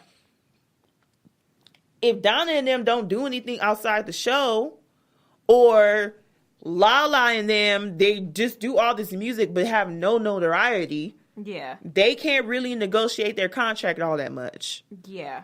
I think they would probably benefit from negotiating their contract better. I don't, like you said, I don't hear of anything that like Donna, really anybody from Black Ink outside of Sky that does anything. Mm. But I'm like, you also got to look at the scope of the show. And it's like, y'all have been on for at least a good 5 seasons. And Donna has been, just using her as an example, it's like, you have been a very important piece of Black Ink since you first started. Like, every season, you've been like a main character. And it's like, so even if you don't, I don't know. It just, when I think of the fact that like Heidi and Spencer left the Hills with $10 million for like 3 seasons. And it's like, you're on this show for like 5-6 years. and I know you have not seen at least 10% of that. But wasn't Heidi and Spencer doing a whole bunch of shit outside of the hills? After time. Cause even like the first season, from season 1 to season 2, you could see an immediate difference. True, but they have different backgrounds than the Black Ink Crew cast. Very true. That's why I'm kind of like, whether it's getting somebody maybe a little more knowledgeable about contracts or getting that's a huge situation too, because like, let's be real, the Hills and all that cast are white people who got white money and white lawyers. I'm pretty sure they were able to negotiate all that shit from beforehand. Yeah. And I'm pretty sure Donna and them probably don't have that same type of resources. Right. You see a to amount, be able to start better. And you see an amount and you're just like, I'll take it. Where do I sign? Not really knowing, not necessarily saying Black Ink, the cast is wrong. Yeah. But like, oh, I can't believe you're only working for that. Because, I mean, shit, if I have nothing and somebody offers me a chance to be on a reality show and they're like, I'll give you $60,000, I might be like, what? We're not, just to be very clear, we're not comparing a majority Black cast with the majority white cast. Yeah. Because we're also putting Vanderpump Rules in the same category with Black Ink Crew. Yeah. I just feel like it's a different, these are just waitresses and waiters and bartenders trying to make it in LA, and it's expensive as fuck. And they're like, so at some point they're like, that's a little bit more. Not knowing that you probably could be getting a lot more if you negotiate. You do notice makeup gets better. Yeah. Clothes get a little bit better. You start to be able to do some more stuff outside of the show. But then again, it's definitely hard to tell, especially with cities like LA and New York, just because of just regular the cost of living expenses. Yeah. But like Stassi has done quite some stuff outside of the show. Right. Kate has done a lot of stuff outside of the show. As far as like podcasts and so I say that just to really be like, I don't know what's going on with the Black Ink Crew, like New York contracts. I don't know. But I'm just kind of like, for a show that has been on for 5 years, at least, it just kind of appears to, like, the outside world that, like, y'all ain't, what? Because, even like Black Ink Crew Chicago 2 seasons ago, Charmaine was like, my car just got repoed. And it's like, girl, well, you're on this show. You have another job. Like, what is going on with your money? Either it is, like, you being irresponsible with your money. You probably get a check like, ooh, I got $50,000 to blow. It's like, well, you still have to make that last for a year. Those lottery people, they win all that money and they lose it in a year or two. Like, people just don't know how to fucking handle money. Or you're not even thinking, like, you're so happy because, ooh, $50,000, but you're like, are you really being like, you know what? I probably am worth a little bit more. Mm-hmm. And if I probably can be smarter, maybe get a lawyer, maybe really realize, like, let me look at what I'm signing. Mm-hmm. Yeah, I feel like they should definitely have better negotiations when the new seasons come about. But it's harder to negotiate when you don't do shit else outside of the show. You're not going to get that much more. Yeah. You're going to get a nice little 10% bump so they can keep you around, and that's pretty much it. But if you're doing all this shit outside, other people want you, and you do ratings and stuff like that, they're going to keep an extra, whatever, commas or zeros on there to keep you around for another season or whatever. And then Sky, her whole storyline is so deep with her family. I'm pretty sure when next season come, she gonna negotiate the shit out of that contract because she put her and her situation with her kids on fucking camera. Yeah. So of course she's gonna be able to like really put some pull in there and sees, because he has this whole franchise thing now with VH1, he can probably do a little bit more. Yeah. But all those other ones, if they're not smart about, let me get an attorney or a lawyer or somebody who knows about entertainment and how to deal with that and contracts and stuff like that, then I need to do a little bit better. Or you're going to have a Walt situation where he's been on the show this whole time. Yeah. And now he living, or allegedly, because it's still a storyline. Right. Allegedly living somebody in the back room in the projects. Yeah. Because I had even heard, like, oh, yeah, we're about to wrap this on up. Yeah. I just looked at your face with the time. Yeah. When they decided to do The Hills, Lauren Conrad was like, in my contract, I have to put that I will always be the highest paid on this show. And it's like, that's some smart ass shit as an 18-year-old. I mean, her parents might have said it or, whatever. But it's like, that's some smart ass shit. And then watching The Hills, her drama at one point, she literally was just there to, like, listen to other people's drama. Right. It was other people's shit, but I'm still making more money than you. Just definitely a different times in reality. That's when reality TV was, like, good. Yeah. Like, it wasn't, like, a whole bunch of different reality. Because that's, like, 80% of people's TV watching is reality TV shows. Yeah. Back with The Hills and Laguna Beach and all that stuff, it really wasn't a thing. Yeah. So you had maybe The Challenge, Real World, Road Rules, Surreal Life. Yeah. Like, it was really, but it's still, a lot of people are still going on to scripted. Right. And cable. Now it's like everything is reality TV. VH1 got a whole lineup of reality TV shows. Right. And do they have any scripted? VH1? No. There was Hit the Floor, but that's gone now. Hit the Floor, I feel like it's supposed to come back, but like on BET. Yeah. So that's gone. It's been sketchy for years. Yeah. I mean, MTV has some scripted here and there. Bravo has some scripted now. They've done a little bit more, but like the God damn it, this one about being a spy scammer or something like yeah, it's like Imposters. There we go. It's called Imposters, and then they have A Woman's Guide to Divorce, and then you have like a couple things here and there. But Bravo TV is like nothing but reality TV. Yeah.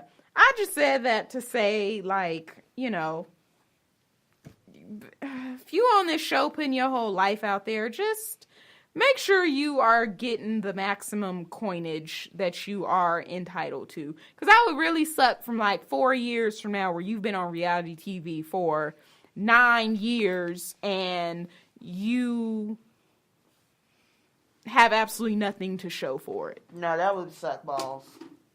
Huge, disgusting ones. So, yeah. Anyway. It's been fun. It has been fun, but it's a very long episode. Oh, Jesus. I want to eat some tacos now because we just had to mention it. Don't forget to follow us on Instagram, Facebook, RealiTEA-V. There's a underscore between T and B. You can email us at realitytv@gmail.com. No underscore. And I'm forgetting something. Twitter, RealiTEA-V with an underscore. Yep. I can be reached at Funmi on Instagram, Facebook, and Twitter. Snapchat is Ebony A88. Leave It to Be.